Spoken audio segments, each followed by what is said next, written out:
Chaque année, la fête de Pâques revient dans nos calendriers avec des symboles à la fois religieux mais également commerciaux. On parle de messe, crucifixion, œufs en chocolat et même de fortes promotions.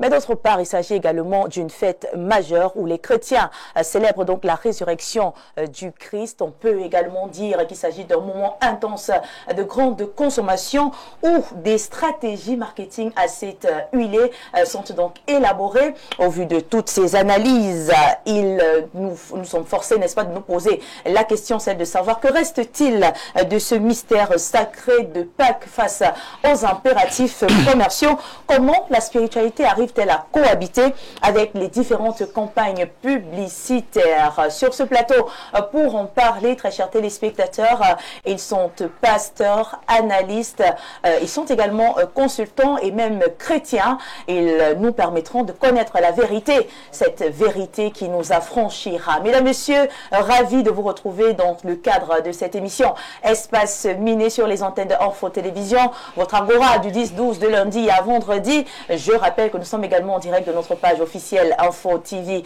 Cameroun via le réseau Facebook ou même via YouTube. Si vous nous rejoignez à l'instant, nous entrons donc comme ça de plein pied dans notre émission où votre participation sera également nécessaire à travers le numéro de téléphone qui affichera donc au bas de l'écran, le 692 20 94 36. C'est le numéro de téléphone à travers lequel vous pourrez donc réagir uniquement par message. Mais avant d'entrer de plein pied dans l'instant de l'analyse de ce matin, nous aurons déjà la sagesse du jour avec Pierre Blériot Niémec, notre consultant permanent. Nous aurons fait un tour en kiosque pour prendre les informations parues ce matin. Et bien évidemment, la dénonciation de ce jour ne sera pas en reste. Lorsque tout ceci est dit, permettez-moi d'accueillir et de dire bonjour à nos invités qui nous font honneur ce jeudi matin. À ma droite, nous commençons par celui-là qu'on ne présente plus, Alain Douc. Il est très calé en spiritualité, vous le savez. D'ailleurs, à la maison, bien le bonjour et surtout, bienvenue sur notre plateau. Bien le bonjour et félicitations pour ce lancement d'émission Tonitruant. Je suis heureux d'être là pour la nouvelle thématique du jour. Je profite de l'occasion comme ça, puisque les gens ne savent même pas que nous sommes en début d'année, pour leur dire que depuis quelques semaines, nous sommes en début d'année réel. Alors comme ça, bonne année à vous. Et à la place, justement, l'année commence au printemps, je vous l'ai toujours dit, bibliquement parlant. Le premier mois de l'année, c'est le mois d'Abib, parfois appelé Nissan. Donc, c'est au printemps que l'année commence. Et je l'ai dit ici, pendant les fêtes de fin d'année, j'ai dit l'année ne commence pas en hiver, avec donc l'équinoxe du printemps, qui marque une certaine restauration de la nature, etc., un recommencement sur le plan symbolique. J'ai bien dit à cette époque-là que c'était là où commençait l'année. Donc nous sommes là maintenant entre mars et avril. Donc nous sommes en avril maintenant, et c'est bien évidemment le début d'année. Bien sûr, pas selon le calendrier grégorien, que nous allons mettre à mal tout à l'heure avec cette pseudo-fête, justement, qu'on a utilisée pour substituer, je sais pas moi, pour faire ombrage, effectivement, à la nouvelle année, quoi. Vous l'appelez pseudo-fête? Oui, puisqu'on lui donne des atours, en réalité, de chrétienté, mais en réalité, ses origines... On dit que c'est la fête la plus importante de l'année.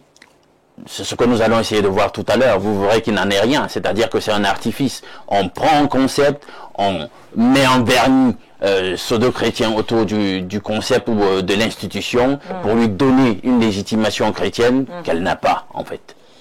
D'accord, si vous le dites, on espère que vous aurez donc des arguments assez convaincants, n'est-ce pas, pour soutenir ce que vous dites. Nous, on sait quand même que les chrétiens, en ce jeudi, entrent dans ce qu'on appelle souvent le Triduum pascal, qui intervient donc quelques jours avant la fête de la Pâque. On verra bien tout à l'heure. D'accord. Voilà, merci beaucoup d'avoir accepté notre invitation. Alors, à votre côté, nous avons un autre invité. Lui, il a effectué le voyage depuis le Gabon pour nous apporter également un espace à part tout au long de cette émission, puisqu'on parle de spiritualité. Il s'agit du docteur Sillon Cyril Ouaka, pasteur conférencier, visionnaire. Il nous vient de l'église Sillon Tabernacle du côté de Port-Gentil au Gabon. Bien le bonjour et surtout bienvenue sur notre plateau. Merci. C'est un plaisir de vous avoir. C'est un honneur pour moi aussi d'être au milieu de vous et de partager. Parce que au-delà de la religiosité, je suis d'accord avec Alain. nous devons entrer dans la spiritualité. Vous êtes d'accord avec Alain qui parle de pseudo-fête? Je n'ai pas besoin d'être d'accord avec quelque chose qui s'impose. Parce que rien n'est au-dessus des lois naturelles. Et les lois que Dieu a créées, c'est sa vision en fait. Et nous devons vivre en accord avec les lois qui vivent autour de nous. En tout cas, nous allons devenir... Les lois qu'on retrouve dans la Bible. Les lois bibliques ne sont que les interprétations écrites des lois naturelles que l'homme a trouvées. Donc, c'est le printemps en Europe. On peut dire ça parce qu'ici, nous n'avons pas les 4 saisons. Et nous aussi, nous marquons le début de l'année en cette période, vu que dans Genèse chapitre 1, au verset 14, il avait créé des luminaires, le soleil et la lune, pour marquer les époques et les temps. Donc ce sont les saisons qui marquent la vie. Nous aurons le temps d'y revenir. Déjà qu'il y a une partie quand même de l'Afrique qui tend quand même à avoir un climat un tout petit peu tempéré. Oui. Voilà. Donc le Maghreb et une partie de la Corne de l'Afrique. Hein. Bien sûr. Voilà. Bien sûr. D'accord, en tout cas, merci beaucoup. Vous êtes très bien placé pour pouvoir nous apporter, n'est-ce pas, des précisions à ce sujet. Et donc, je suis sûr que les téléspectateurs à la maison sont donc scotchés. Merci à ceux qui nous rejoignent à l'instant, ceux qui nous regardent. N'hésitez pas de partager le lien de cette émission ou encore d'envoyer des commentaires pour poser des questions, pour interagir sur ce plateau. À ma gauche, nous avons encore 2 invités à découvrir. C'est un visage que vous connaissez déjà sur ce plateau. C'est un apôtre, c'est un pasteur également, on l'appelle révérend Guy Bayon. Et ce matin, lui également a tenu à nous apporter un plus, nous apporter sa part, n'est-ce pas, concernant cette thématique qui tournera autour de la fête de Pâques. Déjà qu'il faut dire que le mot Pâques a parfois tendance à avoir 2 écritures. Certains l'écrivent avec S et d'autres l'écrivent sans le S. Du coup, c'est beaucoup de questions qu'on aura quand même. La graphie n'est pas fortuite, la graphie en question. Elle a tout son sens. Et on va montrer pourquoi. En tout cas, Alain Douk, je vous fais confiance à ce niveau-là. Nous recevons donc le pasteur, l'apôtre, le révérend Guy Bayon sur ce plateau. Bien le bonjour et surtout, bienvenue sur le plateau de Espace Miné. Bonjour Valérie. Viviane Andrea. Viviane Andrea. Viviane Andrea. Pas Valérie. Pardon, je m'excuse. Je veux saluer comme ça tout le riche panel que nous avons ce matin avec nos experts et nos habitués des choses spirituelles. Je veux saluer tous nos téléspectateurs, n'est-ce pas, qui nous suivent depuis longtemps. Nous savons qu'ils sont très nombreux sur une thématique assez parlante dans cette saison comme celle-ci. Je crois qu'ils vont être fortement enrichis par tout ce qui va être dit en ce lieu. Donc, je vous remercie. D'accord, voilà. Merci beaucoup à vous d'avoir accepté notre invitation. Une fois de plus, Pierre Blériot-Niemek, qui est également de la partie ce jeudi matin pour parler des choses sérieuses. On parlera de spiritualité. Ce matin, notre consultant permanent, bien le bonjour et surtout bienvenue sur notre chaleureux plateau. Bonjour Viviane Andrea et merci de m'accueillir sur votre plateau. Mais vous avez quand même l'air abattu ce matin. Oui, un peu. Mais ça va aller. Alors, je me pose une question. Est-ce que les hommes ont vocation à écouter la vérité? Je pense que non. Ils aiment les habitudes. Vous savez, je vais faire une illustration. J'ai été formé par un pasteur adventiste de regrettée mémoire. Un jour, je l'ai découvert chez lui dans des postures anticléricales. C'est-à-dire, il faisait des choses que l'Église adventiste interdit. Anticléricales. Oui. Je lui ai dit, j'ai quelques idées quand même. Voilà. Je lui ai dit, mais, pasteur, comment toi tu fais comme ça? Il me dit, c'est ce qu'il faut faire. Mais l'Église m'a enseigné à enseigner autre chose. Je dis, ah bon? Il dit, mais même si j'essayais aujourd'hui d'enseigner ce que je sais, les chrétiens ne seraient pas prêts à l'admettre. Ils aiment vivre dans les habitudes. Vous voyez? Vous avez choisi une thématique très importante et vous êtes la première, je vous prends vous-même la première victime de cette thématique. C'est-à-dire, vous n'êtes pas prête aujourd'hui à changer votre idée de la Pâque. Vous n'êtes pas prêt. On verra bien. Non, vous n'êtes pas prêt parce que vous êtes une bonne catholique qui va à l'église, qui sait que le Triduum a commencé. Il faut jeûner un tout petit peu. Voilà, des choses comme ça. Même si on vous demande toute la fausseté, vous allez dire, ok, gardez ça, nous on croit d'abord. Et on a donc dit aux gens que croire, c'est accepter ce qu'on ne peut pas démontrer. Alors que la Bible dit que croire, c'est savoir ce qu'on croit. C'est compliqué. Hein? Oui. C'est ce que la Bible dit. Soyez prêts à donner une explication, une démonstration à quiconque vous. Il y a même un exemple très clair. L'apôtre Paul dit que la foi... Je te coupe pas, mais peut-être il faut mettre une différence entre ce qu'on espère et ce qu'on croit, puisque la foi est d'abord espérance, c'est-à-dire c'est n'est-ce pas espérer mais quelque elle est en chose. même temps démonstration. Oui, elle est démonstration Voilà. après être expérience. Voilà, donc elle est démonstration. L'apôtre Paul dit, écoutez bien, la foi qu'il y avait chez les croyants de Bérée était supérieure à celle qu'il y avait chez les croyants de Thessalonique. Et il explique pourquoi. Il dit que parce que les croyants de Bérée allaient examiner tous les jours ce qu'on leur disait. Exact. Alors que les croyants de Thessalonique, dès qu'on disait, ils disaient Amen. C'est ça. Amen. Ceux de Bérée, ils allaient examiner est-ce que ce qu'on nous a dit là est Ils exact. exerçaient leur jugement. Ils exercent. Et leur foi donc était plus solide. Donc la foi de celui qui comprend, qui sait, est plus solide que la foi de celui qui ne veut pas savoir. Si vous me permettez, je voudrais faire une illustration. Bien sûr, allez-y, pasteur. Il s'agit d'une histoire. Nous étions partis et nous avions vu une jeune fille. Quand elle cuisait le maïs, elle coupait les deux extrémités avant de mettre dans la marmite. On a posé la question, mais jeune fille, pourquoi tu fais ça? Elle dit, c'est ma mère qui m'a enseigné ça. On est allé chez la maman, on a posé la question, la maman faisait la même chose, on lui a posé la question, elle dit, elle ne sait pas. C'est ma mère qui m'a enseigné ça. On est allé chez la grand-mère au village, la grand-mère faisait la même chose, elle a dit, c'est ma mère couchée là-bas qui m'a enseigné ça. Et quand on est allé chez l'arrière-grand-mère, elle s'est posé la question, ah bon, donc elles font encore ça? Du coup, oui, c'est là où elle a expliqué, non, en mon temps, j'ai fait ça parce que j'avais des petites marmites comme ça. Et le maïs ne pouvait pas entrer. C'est pourquoi j'ai coupé. Maintenant, ils ont des grandes marmites, pourquoi ils coupent? Ça, c'est la différence entre faire quelque chose par tradition et faire quelque chose par révélation. Aujourd'hui, nous avons changé d'ère cosmique. Nous entrons dans l'ère du Verseau. Et l'ère du Poisson est derrière nous. Et dans l'ère du Verseau, tout doit être clair. Tout doit être... nous devons accomplir chaque chose avec révélation.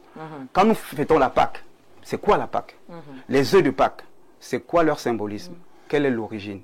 Même en anglais, on ne dit pas Pâques, on dit Easter. D'où vient ce nom? Parce que Easter, ça vient de Ishtar, ou Éostre, qui était une déesse de la fertilité. Le pasteur Paul déjà en tout cas, il est déjà dans la thématique. D'ailleurs, vous venez du Gabon, il faut le préciser. Vous avez comment on sait que voilà, on vient d'élire le nouveau président qui a gagné avec 90% de votes, Brice Oligui Nguema. Comment est-ce que vous avez accueilli voilà votre nouveau président? Bon, la Bible nous demande de prier pour nos autorités. Et nous sommes obligés de le faire parce que s'il est béni et s'il est révélé, nous en aurons les bénéfices. Mais s'il est aussi déjà mis sous cloche, nous en paierons le prix. Mais c'est avec une bonne dose d'optimisme que nous avons accueilli. Cela. Merci d'être au Cameroun, merci d'être sur le plateau de Espace Miné. Le panel, il est présenté, allons-y avec la sagesse de ce jeudi matin. Nous repassons la parole à Pierre Blériot Niemek.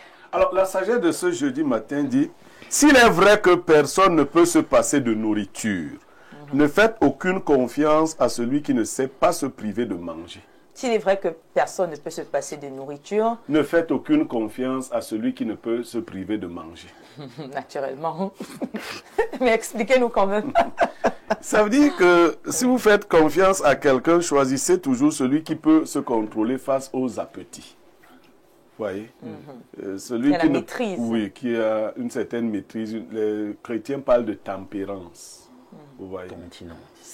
Celui qui ne sait... Contenance. La continence. Oui, ou tempérance. On dit que tu es incontinent ou intempérant. Donc, il faut éviter ceux qui... Tout le monde doit manger. Mais celui qui ne peut pas rester sans manger est dangereux. Vous comprenez? Il faut faire confiance à celui qui peut se priver de nourriture. Parce qu'il arrivera un moment où on vous forcera à rester sans manger. Et si vous ne pouvez pas résister, c'est comme ça d'ailleurs qu'on formait les soldats chinois. On savait que quand ils iraient en guerre, ils seraient torturés. Vous savez ce qu'on leur faisait? On les torturait avant. Oh. Oui. Pour qu'ils soient préparés psychologiquement. Oui, pour qu'on voit qui peut résister. Voilà. Là, c'est une sagesse que j'envoie aux hommes politiques. Oui, oui, bien sûr. Aux hommes politiques. Qui n'aiment pas se priver de manger. Je n'avais pas compris ça Voilà. comme ça. Dès qu'on leur dit poste de DG, ils disent que bon, vraiment, c'est pas moi qui ai créé. J'ai trouvé les choses Voilà, comme ça. j'ai trouvé les choses comme ça. C'est pas moi qui vais changer. C'est pas moi qui vais changer. Mais si tu peux pas te priver de manger, tu ne mérites aucune confiance. Le pays est comme ça depuis. Voilà. Ce n'est pas nous qui allons le changer. D'ailleurs, si tu ne le fais même pas, ta famille t'accuse. La confiance, il faut la confier à ceux qui sont capables de se priver de manger. Merci beaucoup pour la sagesse du jour. Apôtre Bayon, qui voudrait peut-être placer un mot. Oui, tout à fait. Ça entre en droite ligne avec la notion de consécration. Nous sommes dans une période pascale, n'est-ce pas, où en réalité l'exercice du jeûne, c'est un exercice qui permet de contenir notre corps. D'accord. Parce que si nous laissons le corps, n'est-ce pas, nous appeler à toute forme de satisfaction, nous risquons de nous trouver dans les extrémités. Vous savez, la Bible parle de la chair qui ne se soumet pas à Dieu et qu'elle ne le peut même pas. Ça veut dire que elle se saisit de nos désirs, elle se saisit de nos besoins pour essayer d'exprimer quelque chose de bien plus méchant. Donc, quand vous apprenez à vous contenir, je me souviens, j'ai enseigné ça à mes leaders et je leur disais, quand vous allez dans une fête, mangez peu. Et même éviter parfois de manger. Je leur dis, quand vous allez dans une fête, mangez d'abord chez vous. Ça vous permet de gérer d'avoir une belle attitude. Une très belle attitude. De ne pas voir que la réunion dure trop longtemps. De ne pas... Ou bien que les discours sont trop longs. Tout à fait, tout à fait. Ça aide beaucoup de savoir se contenir. D'accord. Merci beaucoup pour cet ajout, pasteur, docteur Sion. La sagesse du jour vous dit certainement quelque chose. Oui, oui. Un leader, un chef, il vit pour les autres. Il est parfois symbolisé par le soleil qui donne sa lumière pour les autres. Or, ça veut dire absence d'ego, du moins. S'il y a absence d'ego, quand tu penses aux autres, tu es obligé de te contenir. Parce que tu veux être sûr que les autres, ils sont bien, ils sont à l'aise et c'est là où tu trouves ton bonheur. Magnifique. Alain Douk, un mot quand même. La problématique de certaines appétences, c'est un vrai problème. On dit que si tu veux connaître un homme, regarde-le, observe-le.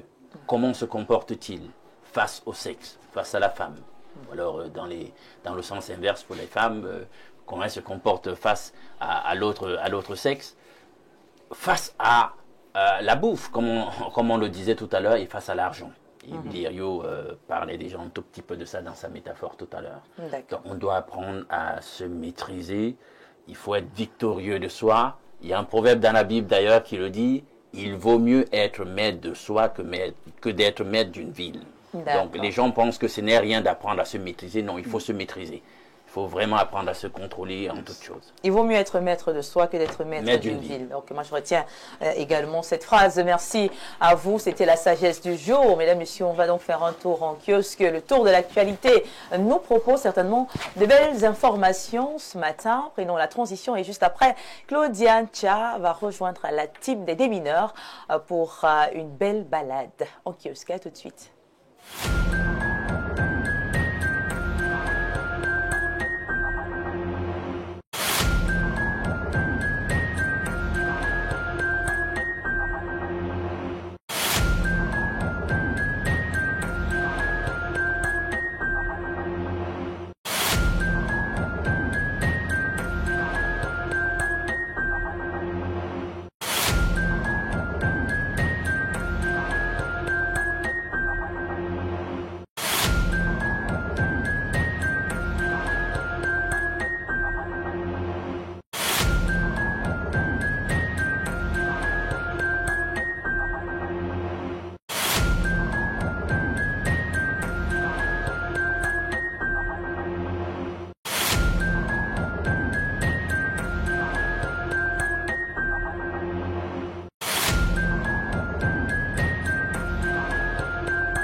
Nous sommes jeudi le 17 avril 2025. Très chers téléspectateurs, vous regardez Espace Miné sur Info Télévision.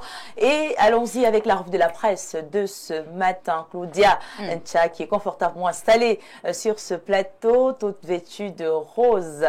Bien le bonjour et bienvenue sur le plateau. Bien le bonjour, Viviane Ancrea. C'est un plaisir de te retrouver, mais également de retrouver les fidèles téléspectateurs qui suivent cette émission chaque jour. Alors, que nous réserve la revue de la presse ce matin, on va ouvrir avec l'un des journaux maison, celui de Dieudonné Vengbala, le tri hebdomadaire La Météo. Tout à fait. Comment tu fais pour savoir? Ça fait un plaisir. Ce matin, on parle dedans.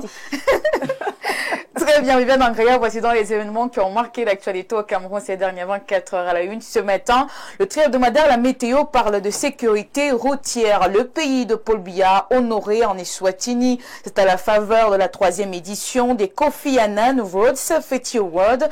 C'est 14 et 15 avril à Ezuluwini, ville de ce royaume d'Afrique australe. Le ministre des Transports, Jean-Ernest Massenangale Bibeye, qui représentait le Cameroun, a pour la mise en place de plusieurs réformes basées sur l'innovation et l'intelligence artificielle reçu un prix. Les échos de cette actualité sont à retrouver en page 3 de ce journal. On quitte cette information pour s'intéresser à autre chose. On en parle avec le quotidien Info Matin. Fortune publique, plus de 145 milliards de préjudices subis par l'État entre 2008 et 2004. Le montant à ce 16 avril à Yaoundé a été révélé lors du lancement des activités de l'organe administratif présidé par le ministre délégué à la présidence chargée du contrôle supérieur de l'État, Mba Acharose Foumendam, en présence de plusieurs hautes autorités. La page 3 nous renseigne davantage sur cette actualité. Et justement, ce préjudice serait causé par une faute de gestion. On en parle avec le Messager qui s'interroge ce matin vers la mort du CDBF. Le Conseil de discipline budgétaire et financière a procédé hier au lancement de ses activités pour l'exercice 2025 alors que des textes de loi datant du 11 juillet 2018 font de la Chambre des comptes de la Cour suprême l'unique organe compétent à la matière. La page 3 nous renseigne également sur cette actualité. L'économie quotidienne est en kiosque ce 4e de la semaine.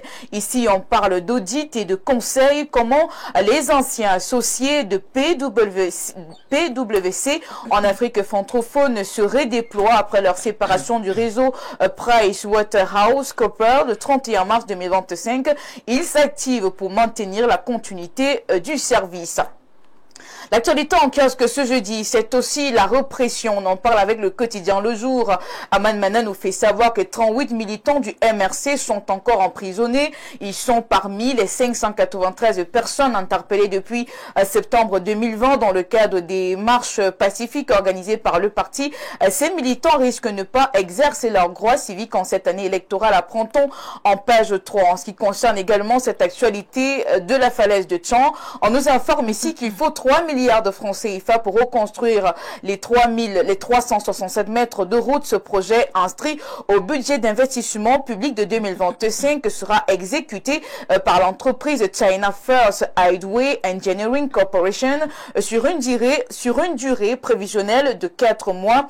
J'y arrive finalement. La page 6 nous renseigne davantage sur cette actualité. On parle de présidentielle avec le quotidien Mutation présidentielle 2025 candidat. Mais à quoi s'interroge Georges-Alain Boyomo ce matin? Mais sur quel programme repose cette rage de conservation de pouvoir? Qu'a-t-il fait qu'il chercherait à parfaire? Qu'a-t-il commencé qu'il chercherait à achever? Y a-t-il un bilan à l'appui de cette candidature? Les tribunes de Charlie Gabriel Bock est donc à retrouver de la page 8 à 9 ce matin. Et puis du côté de l'aéroport de Douala, la douane saisit 70 kg de cocaïne. La page 5 nous renseigne davantage sur cette actualité. On reste avec la politique. La nouvelle expression parle ce matin d'engagement politique. L'évêque de Bafoussam intimidé. Apprend-on en page 4, il faut le savoir, que le prélat, lors de la messe dite ce mercredi 16 avril 2025, a évoqué des messages d'intimidation qu'il a reçus après son homélie poignante sur les élections au Cameroun pendant le pèlerinage diocésain de Doumélan. La page 4 nous renseigne davantage sur cette actualité. Du côté de l'extrême nord, le quotidien régional d'information du Nord Cameroun parle des femmes. L'on nous dit ici qu'aucune femme n'a été ministre en 43 ans. Guiba Gatama présente la situation en page 5. Capital Info représente une date. La date du 22 avril 2025, un grand jour politique pour la région de l'Est. La population de cette région, longtemps fidèle, le président Paul Biya s'apprête à vivre en grande pompe la cérémonie d'installation du nouveau patron politique du RDPC pour la région du Soleil Levant. Un moment fort de rassemblement et de communion marqué par l'entrée en fonction tant attendue de Joseph Lé comme le chef de la délégation permanente régionale du Rassemblement démocratique du peuple camerounais RDPC pour la région de l'Est. Pour clôturer l'économie quotidienne, Joseph Benboum s'intéresse une fois de plus à la couverture santé universelle. Plus de 100 000 enrôlés à Mokolo. Cette champion national, le district de santé de Mokolo devient le premier au Cameroun à dépasser les 100 000 personnes enrôlées dans la couverture santé universelle. L'information est donc à retrouver en page 5 de ce journal paru en kiosque ce matin. Viviane Angria. Merci beaucoup, très chère Claudia Ancha, pour cette magnifique lecture des unes proposée par la presse écrite. Nous sommes jeudi et on espère avoir fait plaisir à nos fidèles téléspectateurs. On te souhaite de passer une très belle journée, très bon jeudi. C'est le jeudi des filles. Jeudi des filles, les filles capables, les filles sexy, les filles indépendantes, ambitieuses, courageuses, les filles fortes et indépendantes. Vous en êtes une? Je suis ambitieuse et courageuse, forte, indépendante, plus ou moins. D'accord. Ok. En tout cas, merci beaucoup. Merci à vous également. De l'ambition, on n'est pas très loin de l'indépendance. Allez passer un agréable jeudi. Quant à nous, sur le plateau, on va faire une petite analyse concernant cette grande une du journal Info Matin qui nous parle de fortune publique, plus de 145 milliards de préjudices subis par l'État entre 2008 et 2024. Voilà, merci à la réalisation qui nous permet donc d'avoir à nouveau le journal, n'est-ce pas, à l'écran. Forcément, cela pousse à se poser des questions. Alain Douk, je commence par vous ce matin. Alors, à qui profite le conflit? Non, mais attendez, on est en Gabé-Giroun. Comme c'est Cameroun, Gabé-Giroun. Je pense que si on faisait cette néologie, ça traduirait bien ce qu'on vit au Cameroun. Donc ça, c'est une saignée qu'on vit et qui fait partie de nos réalités. Et je suis sûr même que, honnêtement, qu'on ne me tense pas à ce sujet, mais j'ai même l'impression qu'on a donné un chiffre à minima. Parce qu'il faut tenir compte de tout, même des évasions de fonds, de capitaux, d'après les rapports de la NIF, etc. Si on tient compte des données que nous fournissent habituellement aussi la Commission nationale anticorruption et tout, je pense que vraiment, c'est une hécatombe. C'est l'hécatombe. Donc, c'est la réalité du Cameroun. Je ne sais pas comment on se développe avec un pays où les gens pensent que la fortune publique est une fortune privée, dont ils peuvent en disposer comme ils veulent. Les gens pensent que dès qu'on les met à une position de pouvoir et d'autorité, c'est pour qu'ils se servent au lieu de servir. Ça, c'est le drame camerounais. Et je pense que la une en question essaie de nous traduire cette réalité. D'accord. Merci beaucoup pour votre réaction. On va prendre également la réaction du docteur Sillon Ouak sur le plateau ce matin. Vous avez donc pu suivre également cette information parue dans le journal Info Matin qui revient. Donc voilà, on parle de conseil de discipline budgétaire et financière. Quelle est votre réaction, tout simplement? Ce n'est pas la première fois qu'il y aura un conseil de discipline. Et il y a eu plusieurs institutions qui ont été mises en place pour lutter contre la corruption, mais on n'a jamais vu les résultats. Parce que, est-ce qu'on les a attrapés? Est-ce qu'on a repris l'argent? Quand on fait de cet argent, quand on fait de ces personnes, on ne connaît pas exactement. Donc, nous sommes déjà lassés, entre guillemets. Nous sommes lassés d'écouter les mêmes choses. En fait, il faut un changement de fond, un changement de mentalité, un changement même d'esprit. Parce que c'est déjà dans notre ADN, cette histoire. D'accord. Alors, Révérend Guy Bayon, parlerons-nous d'un conflit entre le CDBF et la Chambre des comptes? Oui, tout à fait. Nous sommes, en tant que citoyens camerounais, nous sommes souvent abasourdis par des chiffres alarmants, comme ceci, qui montrent, en effet, comme disait mon cher collègue, que quelque chose ne tourne pas rond et qu'il y a échec quand même dans les luttes, dans les remèdes qu'on essaye d'apporter à ce problème qui, ma foi, est devenu systémique. Donc je m'interroge aussi si on apporte des solutions systémiques à ce problème qui est devenu systémique. Je pense que parfois, certaines solutions sont comme des sapoudrages pour essayer de cacher les vrais défauts, mais il faudrait poser un problème, il faudrait, n'est-ce pas, véritablement s'asseoir, peut-être à l'échelle nationale, pour essayer de poser le problème de la corruption. Mais aussi en tant qu'un homme de Dieu, un homme spirituel, je crois que c'est avant tout un problème spirituel. Vous savez, quand une nation est spirituellement malade, il en suit des conséquences physiques. Et parfois, vous avez l'impression que faire tout votre possible ne suffit pas. Mais je crois également qu'il y a une volonté politique qui doit être une volonté claire. Ça ne doit pas être juste des effets d'annonce, des discours. Ça doit être vraiment nos chefs politiques doivent montrer l'exemple. Parce que vous voyez aujourd'hui, beaucoup de hauts responsables de l'État sont en prison pour avoir été coupables de distraction des fonds publics. Et parfois ça a continué comme ça. Je pense que nos responsables politiques doivent montrer l'exemple, ils doivent prêcher par l'exemple. Et il faut une volonté politique affirmée et non des discours politiques. D'accord, il faut une volonté politique affirmée et non des discours. Merci pour ce conseil. Alors, avec vous, Pierre Blériot-Niémé, bien sûr, on va également prendre votre avis. On parle quand même d'un gros chiffre, 145 milliards de préjudice, c'est énorme. Oui, mais Viviane, moi je voulais m'appesantir sur le conflit. Il y a un journal qui a évoqué ce conflit qui existe entre le Conseil de discipline budgétaire et financière et la Chambre des comptes. Deux organes de l'État, mais un organe de l'exécutif d'une part, d'autre part un organe du judiciaire. Il faut dire que dans un système comme le nôtre, un système hyper présidentialiste, il est souhaitable que ce soit les organes de l'exécutif qui contrôlent de manière directe l'exécutif. Vous comprenez? Je veux dire, vous voyez le dernier rapport de la Chambre des comptes, il est resté comme ça, parce que nous voyons bien l'effort ou bien la peine que le judiciaire a à s'attaquer directement à l'exécutif. Alors, depuis de longue date, le CONSUPE, le contrôle supérieur de l'État, a assumé ses fonctions avec un décret. Il a en son sein cet organe qu'on appelle le Conseil de discipline budgétaire et financière, qui est en fait un organe interministériel. Si vous avez prêté attention, ils ont tenu une grosse réunion hier de lancement. Vous verrez que tous les ministères qui forment ce conseil étaient représentés, en commençant par le ministre des Finances. L'État, l'exécutif contrôle mieux l'exécutif.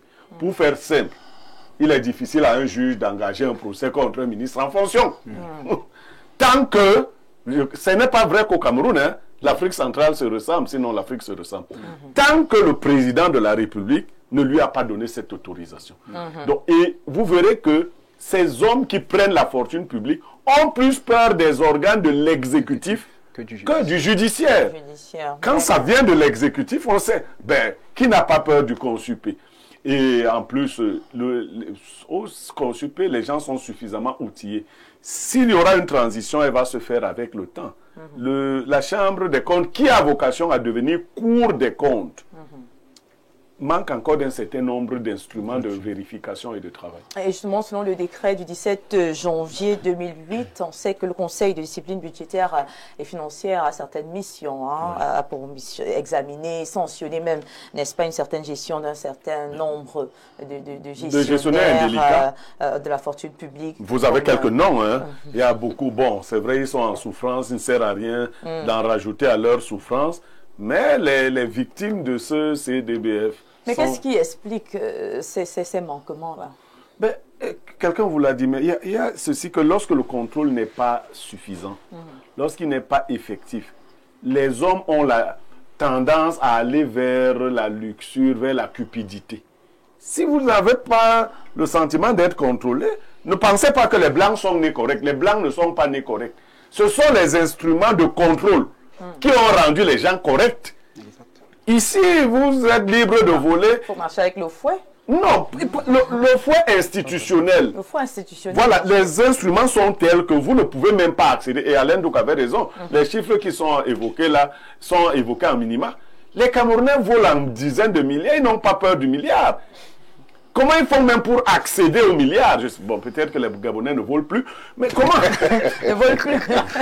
Parce que là, non, il y a un militaire là-bas. Hein. C'est pas parce qu'il a enlevé le treillis, il reste militaire. Vous savez, chez les militaires, ça ne se passe pas comme ça. Tu voles, on te punit tout de suite. Donc, les Camerounais ont pris cette tendance à voler. D'autres en sont même arrivés à dire que désormais on vole, on va en prison. D'ailleurs, est-ce qu'on meurt en prison? On finit par sortir. Et si on ne sort pas, et déjà qu'il y a même une juridiction taillée sur mesure. Voilà. Donc, si tu voles et que tu n'inquiètes même pas le pouvoir exécutif, tu peux rester là. Il y a beaucoup de voleurs qui sont encore là. Tu restitues une part du corps du délit et puis voilà. Bien, tu gardes le reste.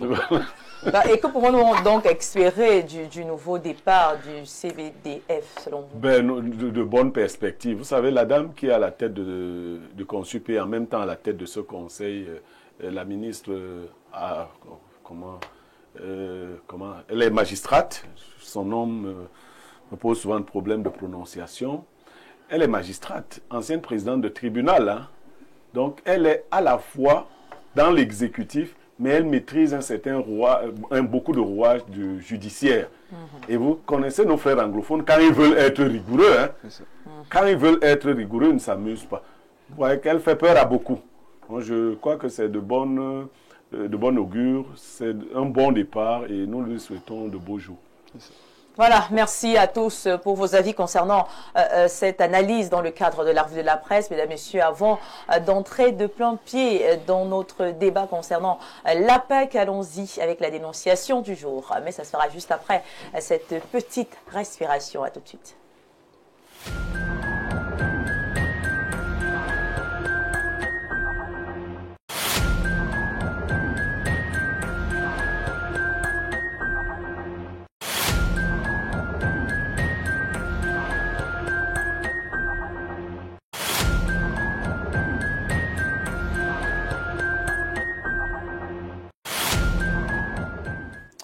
Alors que certains profitent donc de cette période pascale pour se recueillir, pour prier, pour avoir une meilleure connexion avec le Christ, d'autres font face à des situations que nous avons donc le devoir de mettre en lumière sur ce plateau. Nous repasserons la parole à Pierre Blériot-Niémec pour la dénonciation de ce jeudi matin. Alors, Viviane André a une dénonciation, est venue se greffer à une autre. C'était mardi, nous avions dénoncé la situation d'un homme d'un certain âge. Dans une famille. Oui, qui avait enceinté. Oui, une jeune dame qui avait caché son statut. La jeune dame qui s'est retrouvée porteuse de VIH. Voilà. Oui. À la suite de cette dénonciation, un monsieur est venu ici me rencontrer pour dénoncer, lui, la femme. Le monsieur, il a la cinquantaine révolue. Il y a peu, il a contracté mariage avec une jeune femme. Parce qu'il a eu beaucoup de déboires en termes de mariage. Il a donc contracté mariage avec une jeune femme qui actuellement est enceinte. Sauf qu'au moment des visites médicales, il s'est trouvé que la jeune femme est aussi porteuse du VIH. Le médecin a demandé au monsieur d'aller se faire consulter. Il s'est fait consulter. Il est sain. Lui, il n'a pas le VIH. Dieu soit loué. Oui. Et donc, tout a été fait et on a conclu que la jeune fille, c'est elle qui est venue en mariage avec son VIH. Ah, d'accord. On a fait des analyses. Oui, c'est elle seule qui l'a. Et un certain nombre de mesures sont prises, médicales, des mesures médicales, pour empêcher que le bébé ne soit contaminé. Alors, le monsieur demande conseil. Qu'est-ce qu'il doit faire de cette jeune fille qui est déjà son épouse en ce moment? Ah, d'accord. Oui. Il a une épouse qui ne lui a pas parlé de son statut, qui est enceinte de lui et qui est porteuse de VIH. Pour le moment, lui, il n'a pas été contaminé. Il veut des conseils parce qu'il nous a écoutés dans la version inverse où c'est l'homme qui avait caché son statut, où on avait affaire à un vieux que nous avons condamné. Il est donc venu me dire que qu'est-ce qu'on fait donc quand c'est un jeune une jeune qui veut contaminer un vieux. Elle a quel âge? Elle a 25 ans. 25 ans. Ouais, C'est pas facile, hein? Ouais. En tout cas, c'est donc un fait qui soulève des questions éthiques et même sociales. Alors, chers invités, hein, vos avis sont attendus. On a un monsieur en détresse là qui, quand on écoute Pierre Bléry, on a l'impression qu'il aime sa femme. Parce que s'il ne l'aimait pas, il ne poserait pas la question. Mais il l'a épousé parce qu'il l'aimait. Il aimait, donc il est embarrassé quand même. Hein, mon père. Il attend qu'Alain Douk lui dise quelque chose. Douk. Alors, Alain Douk. Il veut m'embarrasser. Alain Douk. Alain Douk. Alain Douk. Alain Douk. Ah, Alain Douk. Douk. Il y a eux à la fin. Non, il y a Douk. Yanka. Et il faut le Bon, prononcer. je suis quand même un peu... Alain Douk. Vous savez que j'ai une autre position sur la question du VIH. Elle est malade. Mais la bonne question, c'est de quoi est-elle malade? Son système de préservation a un problème. Bien. Maintenant, on se rend compte quand même qu'il y a des limites. On dit qu'elle a une certaine maladie, mais le monsieur, lui, n'a rien. Pourtant, ils ont des contacts sexuels, patati patata. Avec bébé à l'appui. Et justement. Et vous savez que dans la théorie virale fondamentale de la virologie, on dit quand même que pour que le virus se transmette, il faut quand même qu'il y ait à un certain niveau un échange de fluide lorsqu'il y a des lésions. Donc c'est pour cela que pour vous inoculer un virus, il faut qu'il y ait contact avec vos fluides intérieurs, le sang, ce genre de choses. Donc il faut qu'il y ait des lésions. Bon, on sait quand même qu'il y a toujours des micro-lésions, les amis. Lorsqu'il y a contact sexuel, quoi que vous fassiez, même si vous êtes le plus doux du monde, il y a des micro-lésions qu'on ne voit pas forcément à l'œil nu, mais qui sont là. Bon, on voit quand même que le monsieur n'a pas. Vous allez me dire, bon, il a une solide immunité, d'accord, je veux le croire et tout. Toujours est-il qu'il y a un problème. Elle est malade. Et moi, tout ce que je veux dire, c'est qu'elle fasse attention à elle. Hein, qu'elle fasse attention à elle. Qu'elle change son style de vie. Parce que les gens ne savent pas qu'en réalité, c'est là où tout se passe. Même pour cette maladie-là. Il faut changer son style de vie. Il y a quelqu'un qui est un prix Nobel allemand. Qui a fait des travaux formidables en 1933. Et travaux qui lui ont valu d'ailleurs son prix Nobel. Et qui démontrait tout simplement que pour venir à bout de toute espèce de maladie, qu'elle soit d'origine bactérielle ou alors, comme ils veulent le dire, virale, il suffit simplement de mettre son milieu intérieur à un certain niveau, notamment en ce qui concerne le potentiel d'hydrogène. Du moment où vous avez un potentiel d'hydrogène. Ça veut dire qu'il faut faire quoi exactement? Le potentiel d'hydrogène, c'est ce qu'on appelle le pH habituellement. C'est-à-dire que lorsque votre milieu interne est acide, c'est-à-dire que le pH est en dessous de 7 et commence à aller vers des valeurs très basses, 4, 3, c'est très dangereux. C'est-à-dire que c'est des conditions idoines pour que toute espèce de maladie se développe en vous et pour que votre immunité se détruise, votre système de préservation. Qu'est-ce qu'il faut donc faire en réalité? C'est la fameuse position que défendait professeur Béchon, Antoine Béchon. Il disait que le tout, la menace ne vient pas d'un quelconque germe, mais en réalité des dispositions de notre milieu intérieur.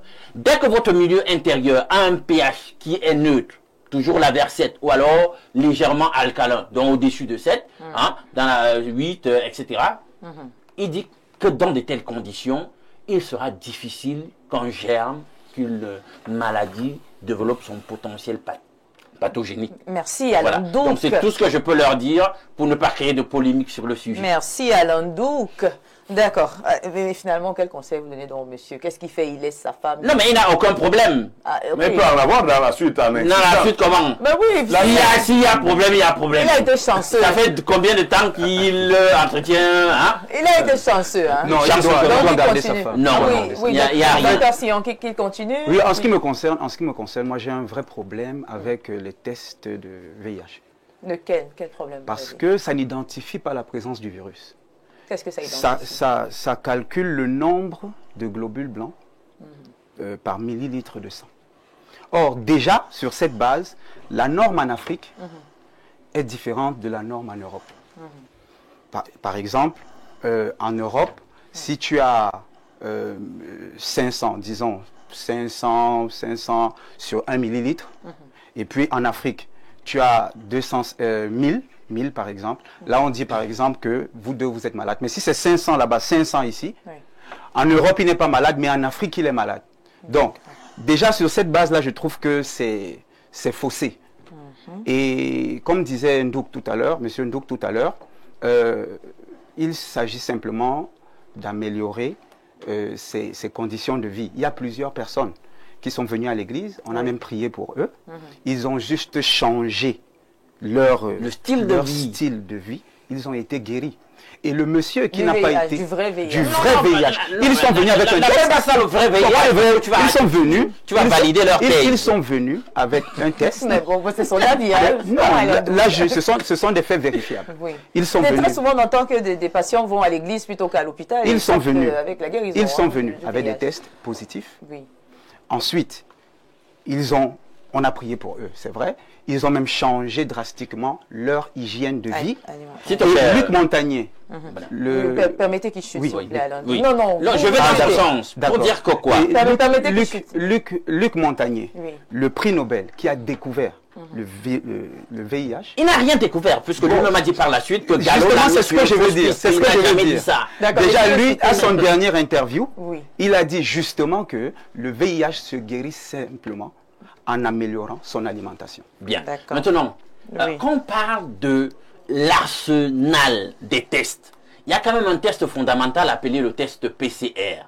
J'aime toujours à dire que le prix Nobel à qui on doit l'existence de ce test, à savoir Carl Mullis, qui est le prix Nobel de chimie 1996, a toujours été formel à ce sujet. Le test en question ne sert pas à déceler la présence d'un virus. Et Montagnier, je vais embrayer là, lui-même en rétropédalant, puisque lui-même d'ailleurs, quand Karim Mullis l'avait interrogé sur le sujet, Karim Mullis lui dit, j'ai un article que je suis en train d'écrire là, et j'aurais besoin que d'être référencé par rapport à ton travail sur le VIH. D'accord, merci. Voilà. On va passer la parole à d'autres, sinon on ne va pas arriver au niveau de l'analyse. Révérend Guy Bayon, alors quelques conseils sur cette situation que vit le monsieur qui semble être gêné, qui ne sait plus à quel sens se vouer, un amoureux mais qui se retrouve avec une compagne qui lui a caché son état de santé. On parle quand même d'une maladie grave, on parle du VIH. Est-ce que vous pensez déjà que l'Église soigne véritablement le VIH, comme l'a dit le pasteur? Je ne crois pas que l'Église soigne le VIH. Les prières, l'exorcisme. Mais nous obéissons à une recommandation du Seigneur qui nous demande de prier pour les malades. Exact. Maintenant, vous dire comment ça marche, peut-être que je ne vais pas vous dire comment ça marche, mais vous dire simplement que nous avons de nombreux témoignages où certaines personnes ont eu le VIH et après avoir fait un texte, après sont revenus nous dire qu'il n'y avait plus rien.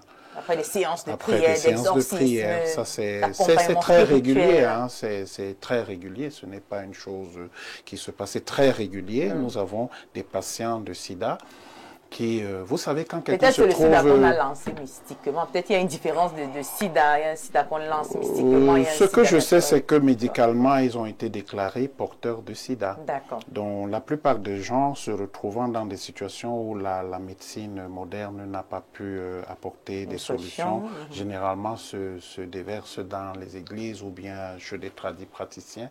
Donc nous avons l'habitude d'avoir des gens comme ça. Merci. Et pour dire que nous prions et que ça marche souvent. Alors, pas toujours, il faut être honnête, ça ne marche pas toujours, mais ça marche souvent. Maintenant, je veux d'abord dire ma compassion à cette famille qui est en train de passer par un moment difficile, il faut le dire. Et beaucoup d'autres familles, je connais une dame aussi qui a été infectée par son mari comme ça, qui s'est retrouvée chez moi aussi, avec une situation similaire. C'est pour dire que nous devons exercer de la miséricorde. Vous savez, quelqu'un peut être malade et ça ne l'empêche pas d'avoir droit au mariage. Et si vous vous retrouvez déjà dans une situation où vous êtes déjà marié, c'est-à-dire vous avez un lien sacré, je pense que vous devez exercer de la miséricorde et compter sur Dieu pour pouvoir pallier à ce problème. Toutefois, j'estime que ça n'a pas été honnête pour la dame de se retrouver. Mais aussi, il faut noter les cas où beaucoup de gens se marient sans faire des tests prénuptiaux. Ça, c'est un classique. Vous trouvez des gens qui sont en mariage et vous leur demandez est-ce que vous avez fait des tests prénuptiaux. Vous allez avoir plus de 80% qui vont vous dire qu'ils même 90 parce voilà, ils n'ont jamais fait de tests. Alors, on découvre ça parce qu'on a été malade. Et puis, comme à l'hôpital, quand vous allez, on vous fait un prélèvement de sang. Et systématiquement, ils vont faire des tests. Voilà. Donc, beaucoup de gens découvrent plus tard qu'ils ont ces maladies, mais ils n'en étaient pas au courant ou bien ils n'ont pas usé de malhonnêteté. Donc c'est pour dire que c'est possible que la dame n'ait pas été au courant elle-même de son statut. C'est fort possible. C'est pour ça que nous invitons à exercer de la miséricorde. Et puis je veux dire que quand vous allez vous marier, vous dites devant Dieu et devant les hommes que c'est pour le meilleur et pour le pire. Voilà, le pire peut-être, c'est peut-être le pire et pour vous. Alors portez votre croix. Je vous encourage. Dieu peut faire quelque chose pour vous, hein. Portez votre croix. Merci. Pardonnez à votre épouse. Merci, merci. Et surtout que si on fouille aussi, il a eu parfois à commettre des erreurs et elle a pardonné. Donc voilà, peut-être si ça peut compenser les choses. Pardonner quoi? Pierre Blériot-Nyémé. Il faut d'abord que le virus existe. Votre conseil, votre réaction face à la dénonciation de ce matin? Oui, moi, ce que je reproche à l'Indo, quand quelqu'un se plaint, si on lui fait du scientisme à rebours, actuellement, lui, il a un problème. La médecine a dit que son épouse est malade. Toi, tu es à développer l'existence du virus. Est-ce que ça règle son problème? Alors, et Viviane vient de dire il faut pardonner. Et peut-être que lui aussi, quand on demande pardon, on ne commence pas par dire ainsi. Hein, peut-être que dans un cas, il peut y avoir erreur. Dans l'autre cas, il y a faute. Première chose. Si la dame, ce qui est très peu probable, hein, si la dame n'était pas au courant de son statut, on comprendrait, mais c'est très peu probable. Maintenant, si elle a été au courant de son statut, elle l'a caché. Vous voyez bien que ce n'est pas ça, mon pasteur, le meilleur et le pire. Tu ne peux pas venir me dire que tu travailles à Camtel et puis après le mariage, je me rends compte que tu étais gardien à Camtel. Non, non, non. Vraiment, il y a tromperie sur la... Il y a dol. Et quand tu uses de manœuvres, les doucs disent de manœuvres dolosives, on recommence. D'accord? Il y a tromperie. Tu ne m'as pas dit ça. Il fallait que j'affronte ça, le sachant. Dans tous les cas, je ne suggère pas au couple de divorcer pour un cas de maladie. D'accord. Au moment où il est allé faire ses tests, il craignait d'être aussi malade. Bien sûr. Oh, ok, il était déjà au courant. Non, quand il a découvert que sa femme était malade en allant, c'est ce qu'il envoie à l'hôpital. Il craignait. C'est panique. Alors, il a eu la grâce. Oui. Encore qu'on espère qu'il a quand même fait les tests même 2-3 fois. Non, il a refait. Parce que... Alors, il a eu la grâce de se trouver en bonne santé. Pourquoi maintenant juger celui qui lui a donné cette grâce? Maintenant, il faut prendre des précautions. Il faut désormais y aller avec prudence. Alain Douk parlait de micro-lésions et autres. Moi, je suggère qu'il soit dans la logique d'être aussi polygame. Oui. Qui va venir accepter d'entrer dans ce mélange? Non, quel mélange? Là, il y a le VIH. Je parlais comme ça, ce genre de problème. Parce qu'à la base, il n'y a aucun problème. Le problème, c'est le construit social. Donc, autour de la maladie. Qui va entrer dans ce mélange où il y a le VIH au milieu?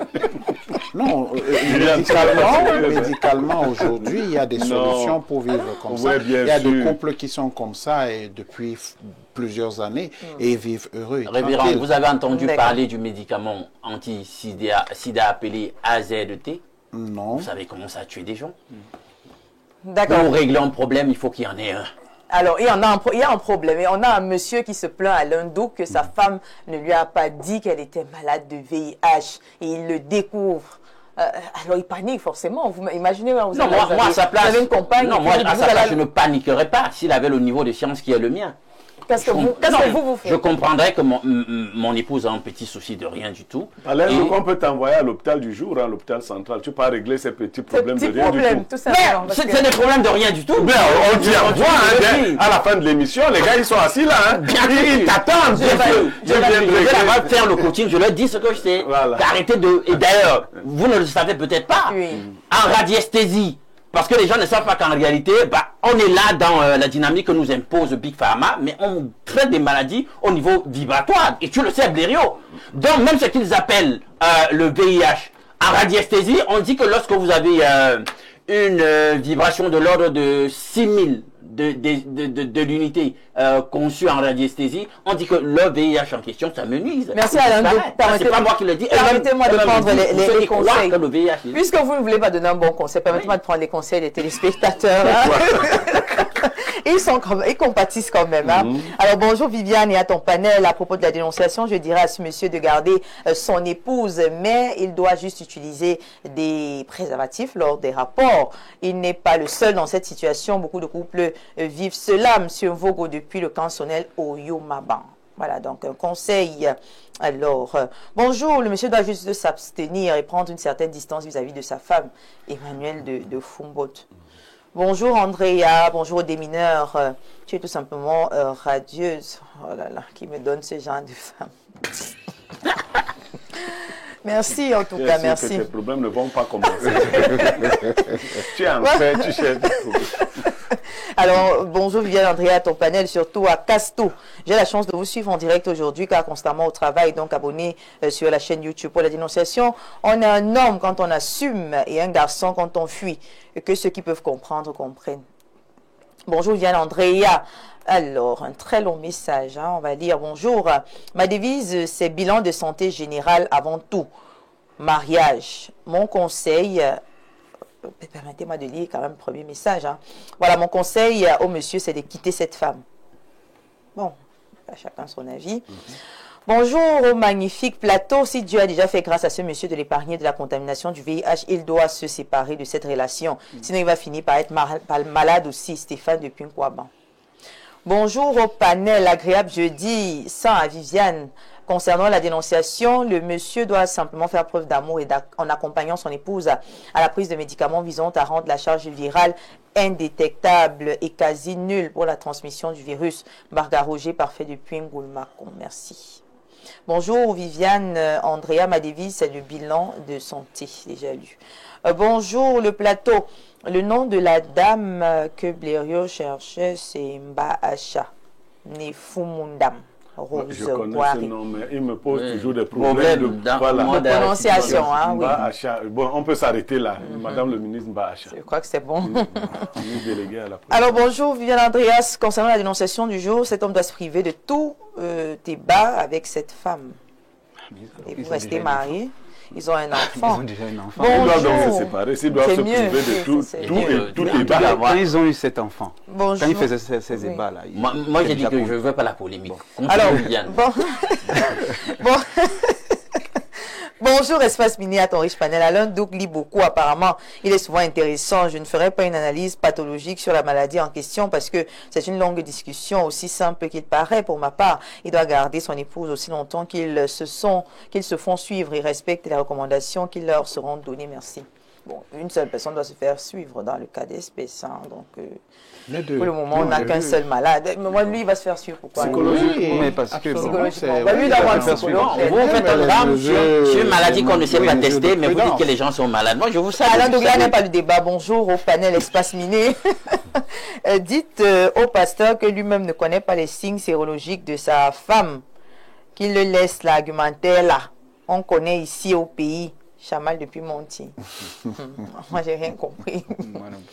Lors de la journée mondiale du sida il y a quelques années, un scientifique canadien avait mis ses collègues au défi de lui montrer le virus du sida, puisque lui ne l'avait jamais trouvé dans ses recherches. En plus, les disparités varient selon les pays pour que vous soyez déclaré séropositif. C'est Serge qui nous écrit. Oui, voilà. Ce Canadien, en réalité, il va dans le même sens que le virologue Dr Stéphane Lanka. Vous savez quel est le problème de cette analyse que vous faites? Le fait de dire que le virus existe ou n'existe pas, résout-il le problème de ceux qui ont été détectés et qui en meurent? Est-ce qu'il n'y a pas de mort de ce virus, de ce qu'on a désigné comme étant ce virus? Il meurt, mais est-ce du virus? Il meurt donc de quoi? D'autres choses. Alors, cette autre chose-là, on a décidé d'appeler cette autre chose sida. Qui a décidé? Mais ceux qui... donc la causalité donc maintenant, est-ce que c'est causé par le virus en question? C'est pour cela que je vous ai dit. Si vous adressez mal... Voici la cause. Vous adressez mal le problème. Je peux dire quelque chose? Oui. Voici la cause. Il te sera fait selon ta foi. La femme à la perte de sang, elle s'était dit en elle-même, si je touche son vêtement, je serai guéri. C'est la foi. Dès que le médecin qui est le garant de ta santé, te dit ça ne va pas, tu mourras, tu vas mettre ta foi dans ce qu'il a dit.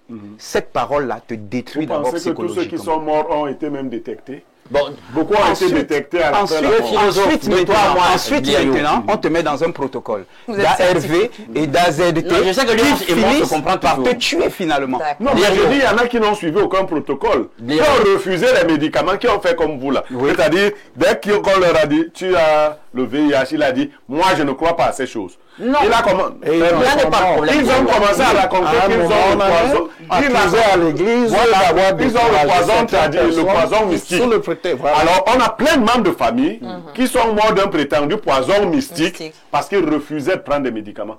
J'ai une soeur qui a été sauvée in extremis quand elle a accepté de reprendre son traitement qu'elle avait abandonné sous le conseil d'un faux pasteur qui lui avait dit qu'il a prié déjà pour elle et que Dieu l'a inspiré, qu'elle est guérie. Heureusement, c'est ce Platon, on a le vrai pasteur. Prenons encore quelques messages, s'il vous plaît, Alain. Bonjour, Viviane André. À laquelle le responsable du VIH n'a jamais été isolé en laboratoire. Cette maladie est donc une arnaque.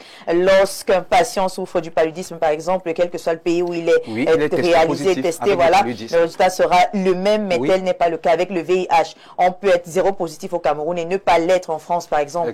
Mandeng. Je disais, c'est Camus qui le disait.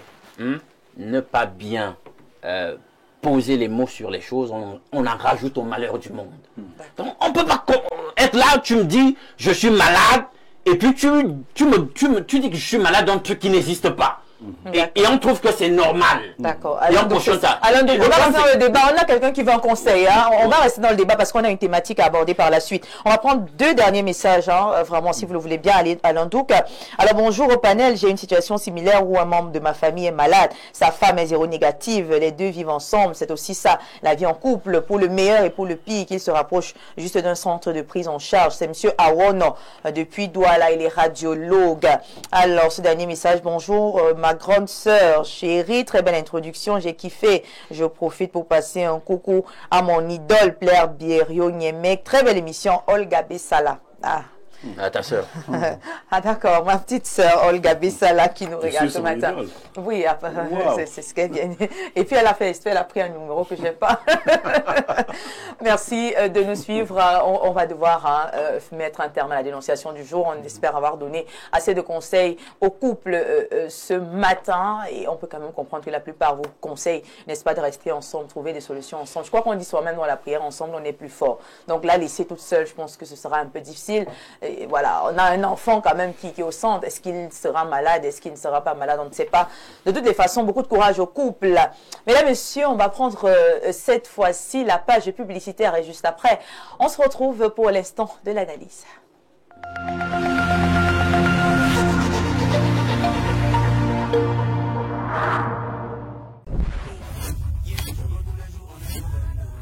Comme moi, Paris, c'est bête, Momo.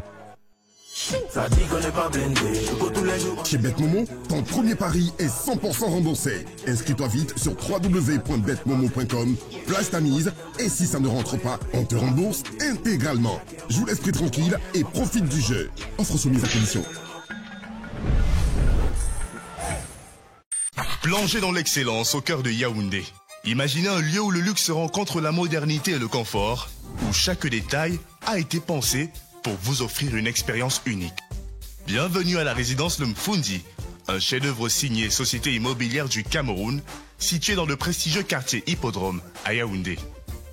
À la résidence Le Mfundi, l'élégance et le raffinement s'harmonisent pour créer un cadre de vie exceptionnel. Découvrez une offre inégalée, 152 appartements haut de gamme, des configurations T1 à T6 avec cuisine américaine et européenne, 954 mètres carrés d'espace de commerce en rez-de-chaussée, idéaux pour vos affaires. 4130 mètres carrés d'espace de stationnement, alliant intérieur et extérieur pour un maximum de confort. 3070 mètres carrés d'espace commun, aménagés pour votre détente et votre bien-être. Chaque détail de la résidence Le Mfundi a été soigneusement étudié pour répondre à vos attentes. Pourquoi attendre? Offrez-vous la résidence de vos rêves dès aujourd'hui. Rendez-vous à la division commerciale et marketing de la Société Immobilière du Cameroun sur l'avenue de l'Indépendance à Yaoundé. Société Immobilière du Cameroun, la volonté de mieux vous loger. rêvez d'un cadre idéal pour vos séjours à Yaoundé? Une seule adresse, Safari Hotel. Safari Hotel offre 40 chambres VIP et des suites et appartements ultra modernes. Le Safari Hotel, c'est aussi un bar-restaurant ultra chic, véritable carte postale, propice et discret pour vos moments de détente. Avec un parking avant et arrière sous vidéosurveillance et un groupe électrogène qui vous met à l'abri des coupures intempestives d'électricité. Le Safari Hotel dispose également des salles de banquet de 400-500 places, de conférences d'une capacité de 150 places, ainsi qu'un service traiteur pour vos événements. Votre hôtel 3 étoiles situé au quartier Sam dans le 3e arrondissement de la capitale, entre la SCDP et Garantie Express, est à 5 minutes du centre-ville. N'attendez plus, réservez au 694 77 74 68 677 76 29 32. Au Safari Hotel, c'est vraiment du safari. Renaprove offre Masso Acte 5. Nous sommes en plein cœur du marché SOS et nous sommes venus à la rencontre du bénéficiaire de 750 000 francs CFA lors de l'acte 4 de la Masso. C'est un boucher. Nous allons savoir ce qu'il en a fait des financements offerts par la mutuelle d'assistance et de solidarité. Je m'appelle Benja Mefire Jean-Claude.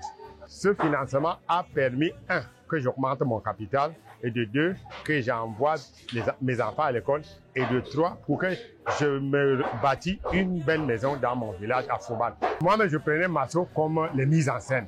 Mais quand moi j'ai gagné, j'ai vu que c'est du sérieux. Je les conseille, participer à Masso à 26 000 francs. Ce n'est pas du mensonge, c'est la vérité.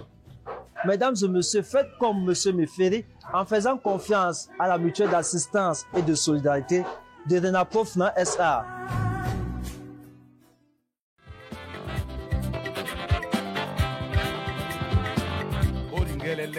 Pour tous vos événements administratifs, campagnes de communication, concerts géants, meetings politiques, cérémonies de mariage, une seule adresse. Pro Sound and Light Cameroun. Pro Sound and Light Cameroun met à votre disposition une sonorisation high-tech, piano, console de mixage, ampli, micro HF et ce n'est pas tout. Pro Sound and Light Cameroun, c'est aussi le rendez-vous avec l'écho des haut-parleurs pouvant couvrir des lieux de 500 à 5000 personnes. Briller avec un système de lumière intelligente sur des podiums modulables. Pro Sound and Light Cameroun est situé à Olembe, Dubai City. Contact 654 85 81 03 673 58 07 62. Pro Sound and Light Cameroun, animez vos événements avec le bon matériel.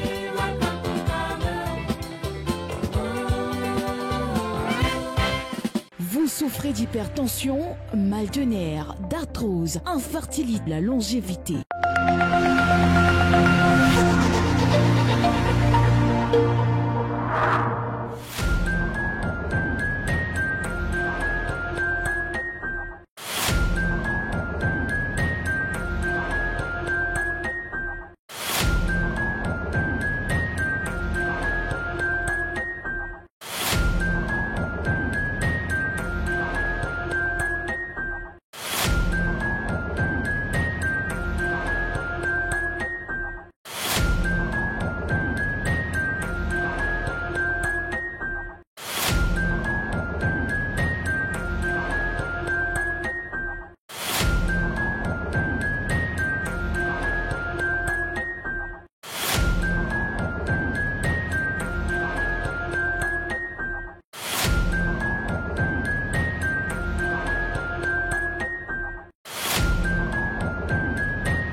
Voilà, de retour sur le plateau après cette belle page publicitaire pour faire plaisir à nos partenaires et annonceurs.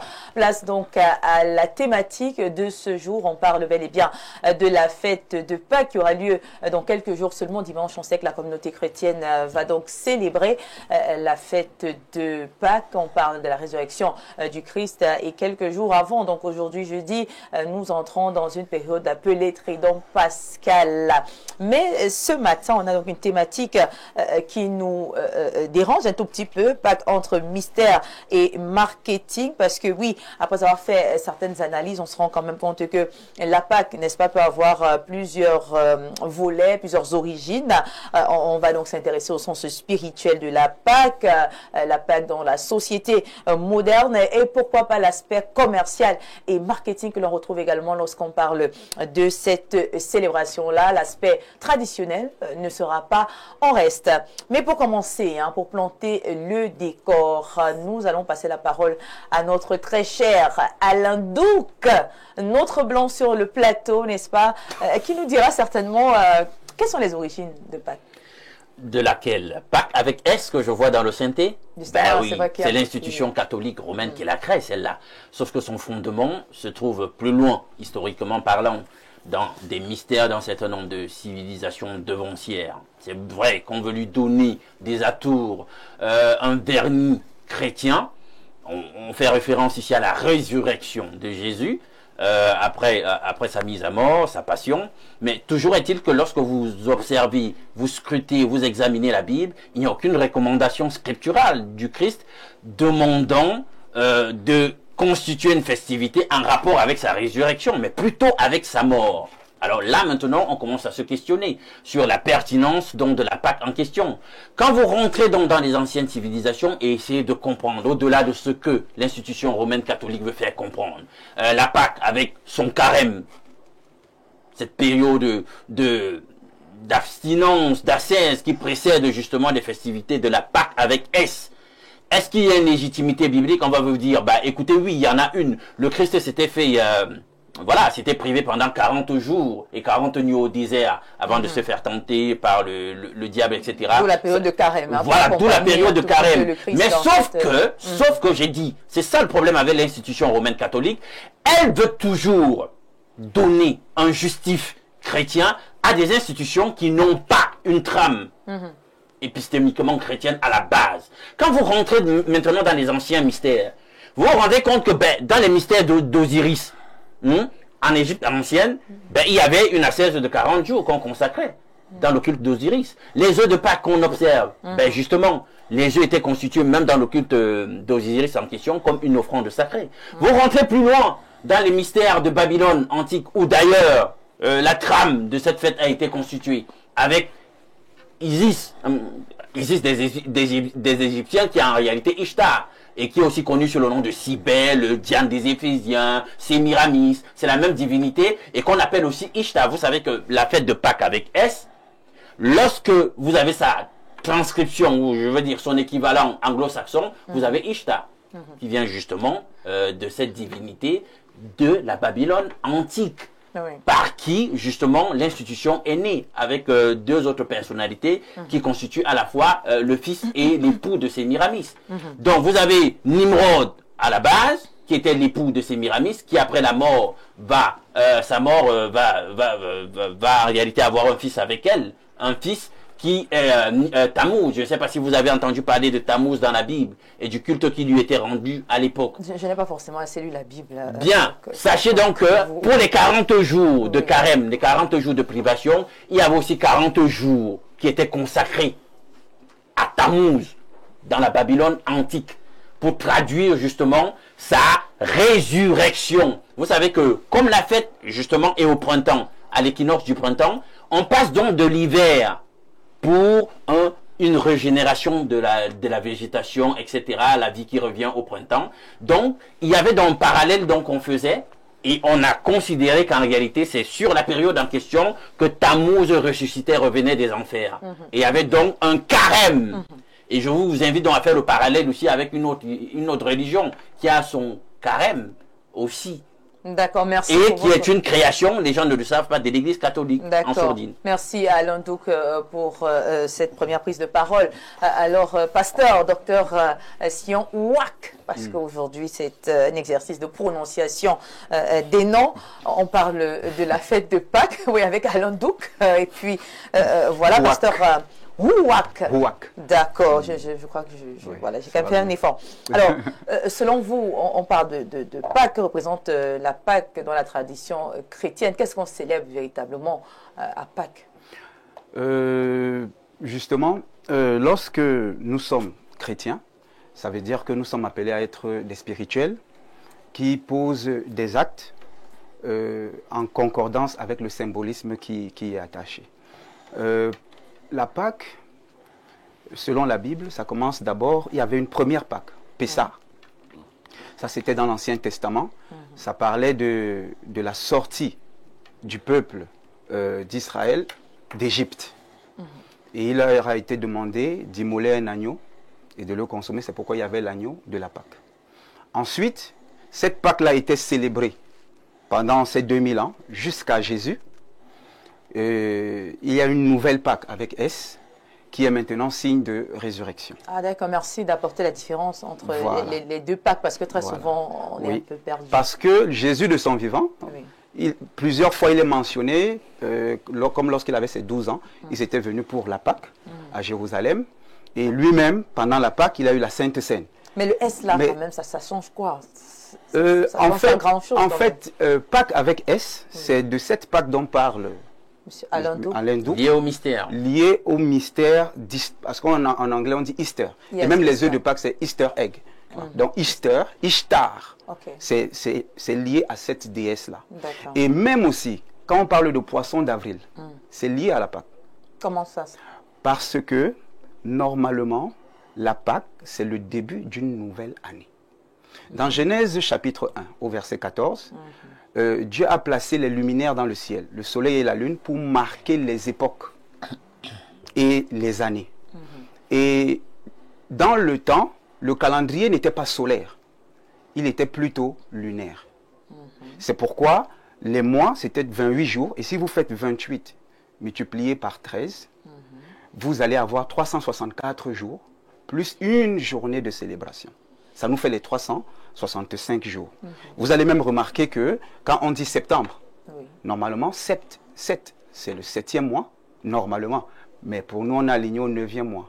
Octobre, c'est pour 8. Ça devait être le 8e mois. Vous voyez? Mais là, on dit c'est le 10e mois. Novembre vient de 9, c'est le 9e mois. Décembre, 10. Donc, normalement, janvier, février, mars, ce sont les derniers mois de l'année passée. Et c'est au XVIe siècle, c'est très récent, que l'édit de Roussillon a été prononcé par le roi Charles IX, qui avait décidé qu'à partir de maintenant, le premier jour de l'année, ce n'est plus le 1er avril, le premier jour de l'année, c'est le 1er janvier. C'est pourquoi il y a eu des rebelles qui continuaient de donner des cadeaux de Nouvel An le 1er avril. Et on les appelait les poissons d'avril, parce que le poisson, le symbolisme du poisson, le poisson c'est un animal facilement attrapable. C'est quelqu'un qui est crédule.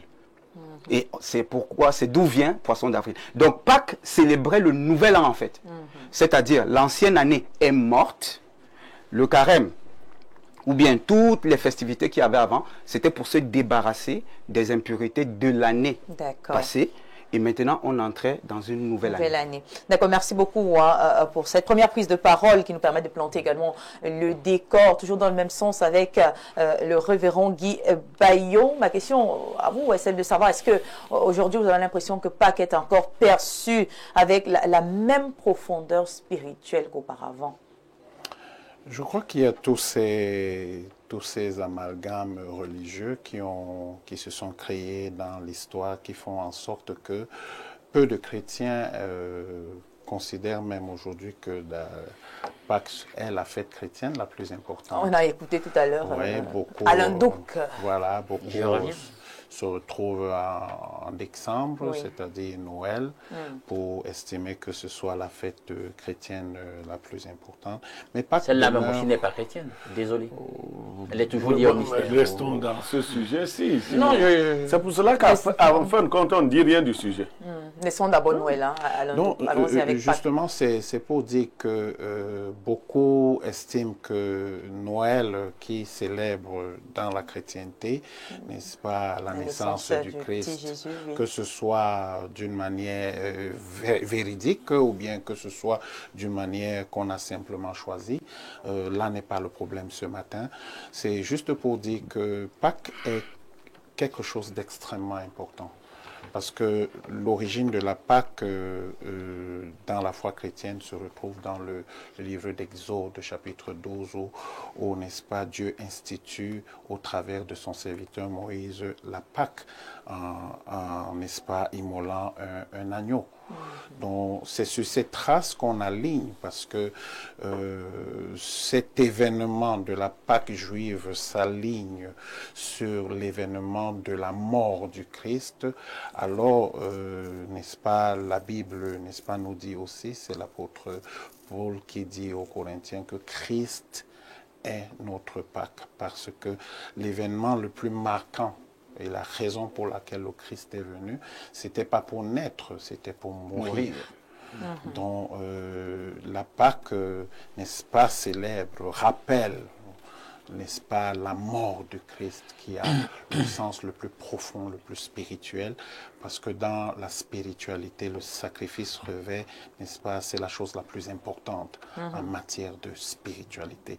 Le sacrifice, et le Christ, n'est-ce pas, dans son sacrifice, il a rassemblé toutes choses en lui et il a présenté, n'est-ce pas, dans son corps qui a été immolé devant Dieu, le sacrifice unique qui ôte le péché du monde. Merci beaucoup pour ces précisions, Pierre Blériot. Niemek, est-ce que, voilà, on a l'impression que Pâques est devenue une fête plus culturelle que spirituelle? D'où vient le mot fête quand quelqu'un meurt? On dit que quelqu'un meurt et les gens trouvent une occasion de fêter. On voit bien les gens fêter, se bien sûr, il vous parlait des Romains. Des gens habitués à la fête. Peut-être les gens fêtent parce qu'on accompagne d'abord le Christ pendant 40 jours, on souffre avec lui, on va revenir. Je voudrais, quand je suivais le pasteur parler, je disais, nous sommes dans une belle homélie. Il est d'obédience. Incroyable. Il est d'obédience protestante. Mais vous verrez les influences que le catholicisme a eues sur toutes les autres églises dites chrétiennes. Christ est notre Pâque, n'est-ce pas? Oui. Nous sommes tous d'accord sur cette table que Christ est notre Pâque. Et que la Pâque a été instituée dans le livre d'Exode, comme il a dit. Quelles étaient les caractéristiques de l'agneau qu'il fallait immoler? Il devait être un agneau mâle. Sans défaut, âgé d'au moins, non. Pas d'au moins. D'un an. Âgé d'un an, pas d'au moins. Il devait seulement être âgé d'un an. Comment Christ accomplit-il la Pâque? C'est un agneau, d'accord? Oui. Il est mâle, n'est-ce pas? Oui. Il est sans défaut. Oui. Âgé de combien d'années? donc vous âgé de combien d'années? 33 ans? Non. Vous avez vu 33 où dans la Bible? Vous tirez le chiffre 33 où dans la Bible? Ce n'est pas notre débat déjà. Hein? Non, je suis dans le débat de la Pâque. C'est ce qu'on dit quand même. Ouais. Qui dit, vous tous qui avez lu la Bible, qui a un seul élément textuel qui dit que Christ aurait eu 33 ans? Prouvez-nous le contraire. Le truc, c'est qu'il n'a pas un an. C'est un symbolisme. Il est souvent grand. Luc chapitre 3 nous indique l'âge auquel il a démarré sa mission. Et pour tous les exégètes qui sont ici, on devient homme à 30 ans dans cette culture-là. Depuis le jour où Christ a démarré sa mission, est-ce que vous l'avez vu manger une autre Pâque? Depuis depuis le jour où Jésus a démarré sa mission en Luc 3, est-ce qu'il a appelé ses apôtres? Est-ce que vous l'avez vu assister à l'ancienne Pâque quelque part? Oui. On peut juste... Non, prends la Bible. Non, on ne peut pas. Tu prends la Bible, tu nous dis, nous sommes tous des biblistes ici, tu nous dis que Jésus et ses apôtres avait mangé l'ancienne Pâque à tel lieu. Bon, peut-être que le moment ne se... On est là. Non, tu auras ton temps de parole. Tu auras vraiment ton temps de parole. Laisse-moi faire ma démonstration. Je ne sais pas, docteur, vous me suivez, n'est-ce pas? Oui, je vous suis. Jésus a pris la mission un jour. Est-ce que jusqu'à la fin de sa mission, vous avez un seul indice qu'il aurait mangé la Pâque sous l'ancienne forme que nous connaissons tous, avec ses apôtres, où? Vous dites dans la Bible. Mais écoutez-moi, Blériot. Vous ne pouvez pas mettre en déni le fait que Christ ait mangé la Pâque, puisqu'il a été un juif comme tous les autres. Écoutez. Non, laissez-moi. Non, je vous dis une fête aussi importante. Comprenons-nous. Est-ce que Jésus et ses apôtres de l'âge? Est-ce que ses apôtres, si vous saisissez le problème, vous allez... Qu'est-ce que vous voulez par là? Qu'est-ce que vous voulez par là dire en fait? Ok, qu'est-ce qui se passe? Jésus marche avec ses apôtres et un jour il leur demande d'aller chercher un agneau. Et dès qu'il leur demande d'aller chercher l'agneau, ça correspond à la Pâque de cette année et c'est lui qui est la Pâque de cette année. Il a donc accompli en un an sa mission. Et c'est les Romains qui, en voulant biaiser l'accomplissement de la mission, ont décidé que la mission a duré 3 ans. Il n'y a aucun indice qu'il y a eu une autre Pâque. Je voudrais réagir un peu. Oui, allez-y. En fait, la base de tout ceci, c'est quoi? C'est que la Bible est un livre symbolique. Ça, c'est une réalité qu'il faut que tout le monde intègre, en fait. Quand on entre dans les textes bibliques, exactement, Jésus n'a célébré qu'une seule Pâque lors de son ministère. Ça dure combien de temps? Maintenant, prenons même, combien de temps il a fait dans la tombe? Combien de temps il a fait dans la tombe, on dit? 3 jours. Ils disent 3 jours. Bon, est-ce que vous avez même la preuve qu'il est ressuscité? Non, il est ressuscité. Comment vous un instant. La Pâque entre mystère et quelle est la preuve de la résurrection On peut organiser un autre sujet. Là, c'est un autre sujet. Mais je voudrais, c'est pour appuyer, c'est pour un peu avancer. Il est mort vendredi. Il est ressuscité dimanche. Ça ne fait pas 3 jours. Il est mort vendredi. C'est ce qu'on dit. Mais qui a dit que la Bible dit? Non, la Bible ne le dit pas. Non, la Bible ne le dit pas. Donnez-moi la Bible. Si le sujet Blériot est mort.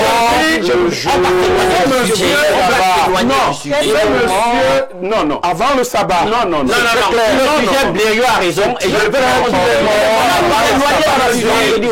la préparation du sabbat. Non. Blériot, tu as raison sur ce sujet. Révérend, 12 heures. Révérend, sur le sujet, Blériot a raison. Mais si on reste là-dessus, on ne va pas faire le sujet. Non. Je vous explique pourquoi il a raison.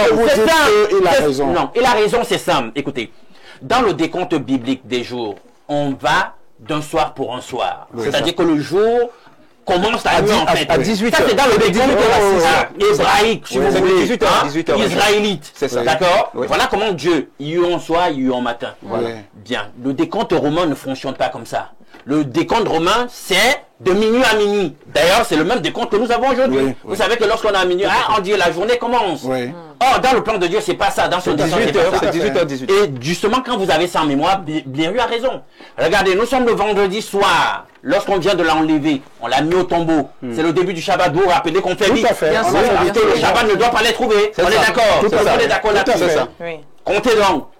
Vendredi nuit, c'est-à-dire que c'est le début de samedi en fait. C'est ça. Le deuxième jour. Voilà. Et puis on a samedi. Pour qu'on soit à un jour, il faudrait qu'on soit au crépuscule de dimanche. Bon, je peux reprendre ma parole. Voilà. Donc Blériot a raison, ça ne donne pas trop. La Bible dans le décompte romain, vous allez compter vendredi, samedi, dimanche, dans le décompte romain. Même dans le décompte strict hébraïque, ça ne passe pas. Non, même dans le décompte romain, ça ne passe pas. Non, je dis c'est pas la Bible. La Bible, moi je parle de la Bible. Merci. Les autres, vous ne citez pas. La Bible dit, de même que Jonas fut, le verbe être, 3 jours et 3 nuits dans le ventre d'un grand poisson, de même le Fils de l'homme sera 3 jours et 3 nuits dans le sein de la terre. Vous prenez dans votre main droite, vous comptez les jours, vous prenez votre main gauche, vous comptez les nuits, et vous nous comptez les 3 jours d'une main et les 3 nuits, et vous nous mettez à dimanche. Or, que dit la Bible de la résurrection? Le lendemain du sabbat, au petit matin, les femmes s'apprêtaient avec les aromates pour aller sur son tombeau. Et c'est là qu'elles apprennent qu'il est ressuscité. Non, c'est pas le lendemain du sabbat. Le problème, c'est qu'on n'est plus en train de traiter le jour. Est-ce qu'on peut discuter le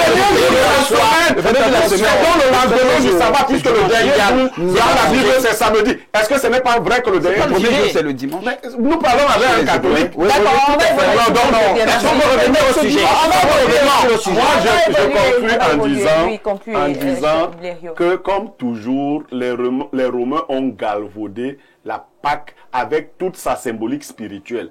Aujourd'hui, c'est un marché dans lequel on veut vendre beaucoup de choses, mais plus jamais de chrétienté. Et la Bible conclut, c'est en Corinthiens qu'on le dit, c'est pour cela qu'il y a parmi vous beaucoup de malades et qu'un grand nombre sont décédés, parce que vous ne respectez pas scrupuleusement la Pâque. D'accord, merci beaucoup. Une autre question qui taraude certainement certains esprits. On a quand même constaté que la Pâque n'a pas de date fixe. Chaque année, on a des dates qui diffèrent. Pourtant, quand on parle de Noël, on sait que c'est le 25 décembre. Pourquoi? Qui choisit véritablement la date, n'est-ce pas, à laquelle on doit célébrer la Pâque? Vous avez une réponse? Bon, je n'étant pas catholique, je ne connais pas très bien tous les... Mais je sais une chose, c'est tout comme avec le Ramadan, vous avez remarqué, ce n'est pas le même jour. Parce que ceux qui dictent les temps, c'est soit la lune ou le soleil, selon Genèse, chapitre 1, 14. D'accord, merci beaucoup. Est-ce que vous pouvez compléter peut-être? Oui, tout à fait, c'est cela. Dans l'organisation des calendriers, il y a toujours des variations, n'est-ce pas? Les calendriers lunaires qui étaient utilisés avant avec des calendriers gréco-romains, il y a des choses qui ne se sont pas ajustées normalement. Je n'ai pas fait des recherches précises dessus, mais ce que je sais, c'est que vous ne pouvez pas, lorsque vous tournez, je pense, dans les calendriers gréco-romains, vous allez voir, vous tournez une année, ça donne 364 et je pense un quart, quelque chose comme ça. Ce qui fait que nous avons parfois des mois qui sont de 28 en février, 29, il y a des mois qui sont 30, d'autres qui sont 31. Oui. Donc c'est pour ça que ces dates ne peuvent pas correspondre au même jour. D'accord, si cette date faisait une différence de quelques 1 ou 2 jours, mais vous savez, on est parti de mars, on s'est retrouvé en début avril, aujourd'hui nous sommes déjà le 20 avril, qui ne nous dit pas qu'on va traverser tout le mois d'avril, non. Les catholiques travaillent avec leurs institutions. Quand ils ont quitté l'église, ce n'est pas des spiritualistes. Dès qu'ils ont des programmes, par exemple, scolaires, qu'ils veulent donner les congés aux enfants. Ils s'amusent avec la chrétienté. Ils disent, nous, on va donner les congés pendant la période, telle période, et on déplace. Il n'y a aucun calcul qui soit sérieux autour de cette Pâque qui est montrée. D'accord. Merci beaucoup. On parle des chocolats. Vous voulez à la même question? Oui, à la même question. D'accord, allez-y. Bien. Alors, la Pâque originelle, biblique, elle a une date fixe. On sait qu'elle se tenait au soir du 14e jour du premier mois d'Abib. La fête en question était célébrée simultanément, parce que le lendemain, toujours au soir, le 15e jour, il y a une institution qui venait en complément de la fête de l'agneau qui était grillé et dont le sang avait été utilisé pour se répandre sur les linteaux, etc. N'oubliez pas le contexte. Et la fête en question qui venait en complément, c'est la fête des pains sans levain. Pain sans levain. Oui. Et vous voyez donc que c'est le 14e et 15e jour du premier mois. Donc, au sujet du calendrier, dans la Pâque sans S, on sait exactement quand ça doit se tenir. Maintenant, j'ai dit que la Pâque avec S, elle est relative à des anciennes coutumes païennes et religieuses liées à l'équinoxe du printemps.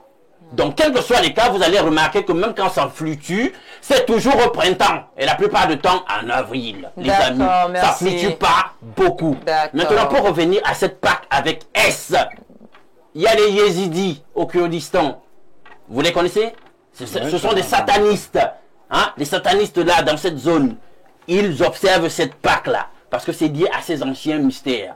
On a voulu auréoler tout simplement une institution à mystère païenne pour lui donner une justification chrétienne, mais c'est une justification pseudo-chrétienne. Elle n'a rien de biblique. D'accord, merci beaucoup. Parlons un tout petit peu de ces symboles autour de la fête de Pâques, chocolat, lapin, œuf.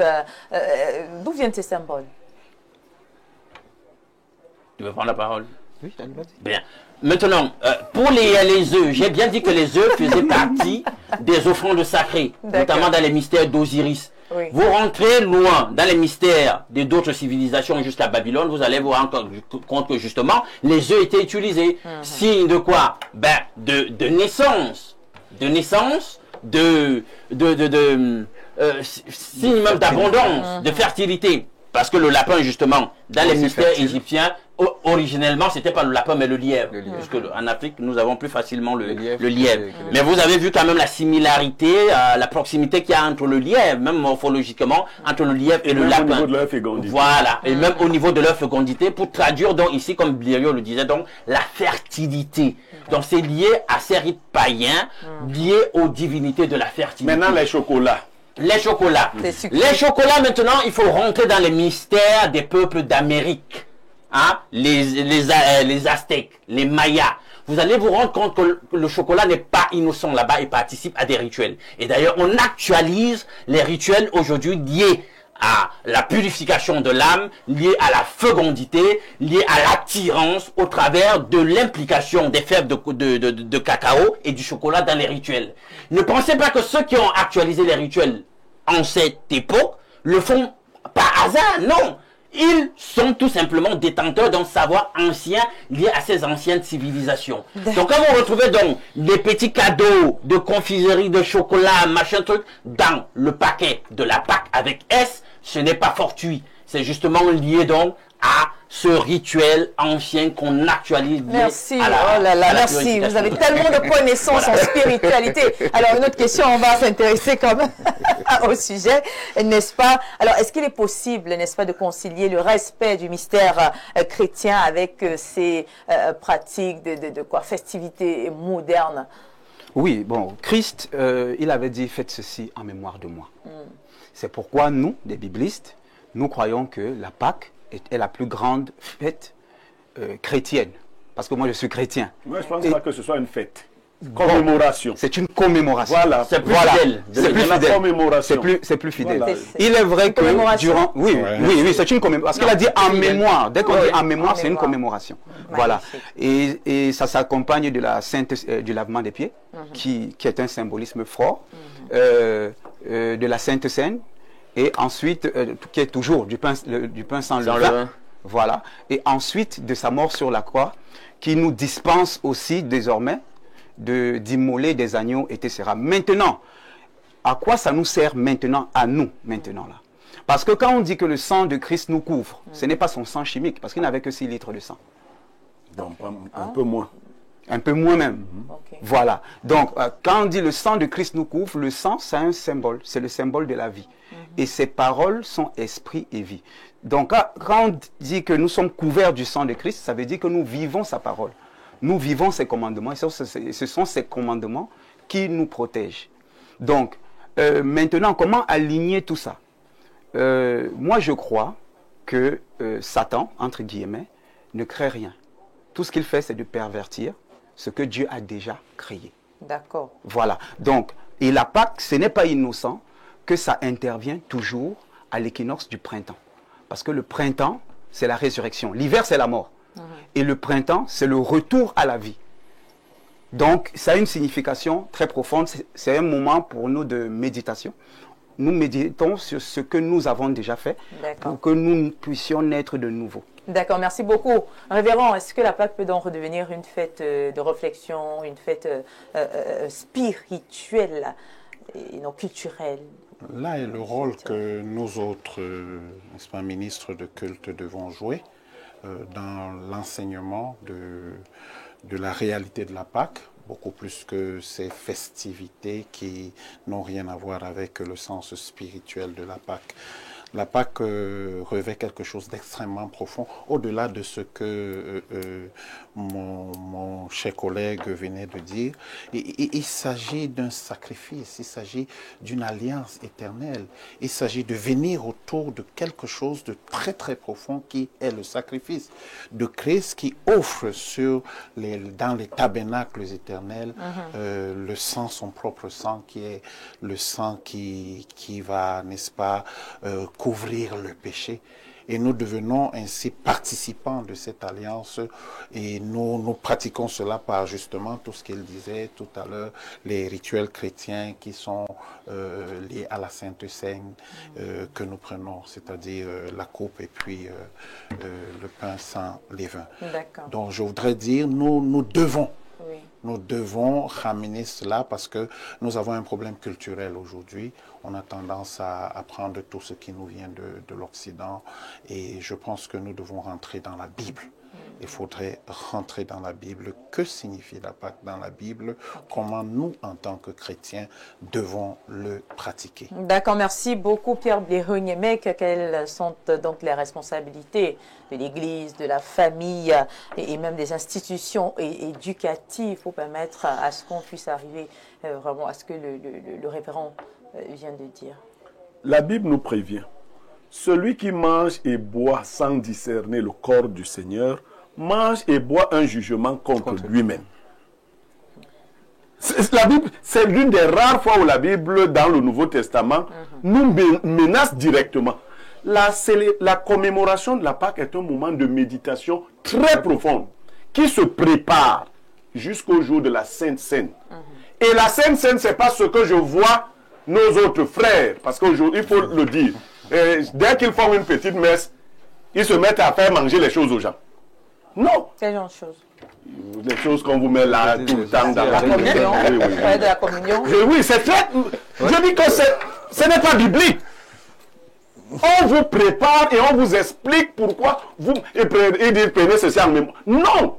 C'est pas un jeu. On est debout comme ça, on partage ça partout parce que le prêtre veut se saouler la gueule. Ce n'est pas comme ça. Sacrement quand même. Non, je dis que ce n'est pas comme cela. Est-ce que pendant le sacrement, on ne se prépare pas?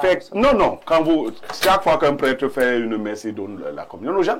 À ceux qui sont communiés. Mais ce n'est pas parce que vous avez été communié. Est-ce que vous avez mené une vie de sanctification cette année pour venir prendre, entendez le nom, la Sainte Seine? Ça, c'est chez les protestants. Non, mais ce n'est ça qui est biblique. L'autre, là, on ne connaît pas ça dans la Bible. Là.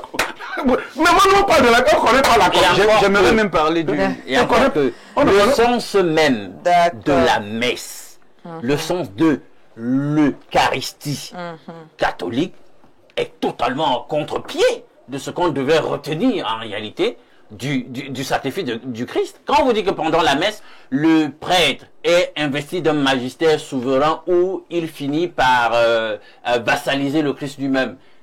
Parce qu'il faut vous dire qu'en réalité, à chaque messe, en fait, le Christ est crucifié à nouveau. Hein. Donc, à chaque messe qui se fait, on répète en réalité son tourment. C'est ce que la théologie catholique dit. Or, on vous dit que le Christ a quand même, d'après la Bible, été éprouvé une fois pour toutes. Mais là, dans la théologie catholique, on répète au travers de la messe sa passion. D'accord, merci beaucoup. Permettez qu'on prenne quelques réactions également des téléspectateurs. Hein. Viviane, Jésus a fait un an de ministère juste après son baptême par Jean-Baptiste Bertrand de Marois. Bonjour à toi Viviane Andrea, Madame Viviane Andrea.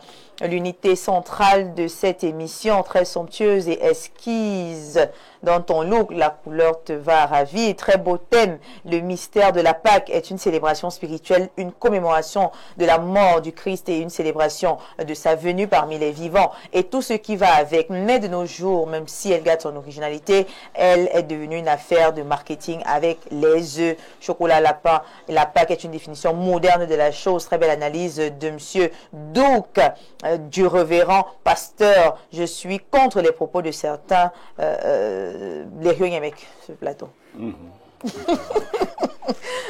Comment?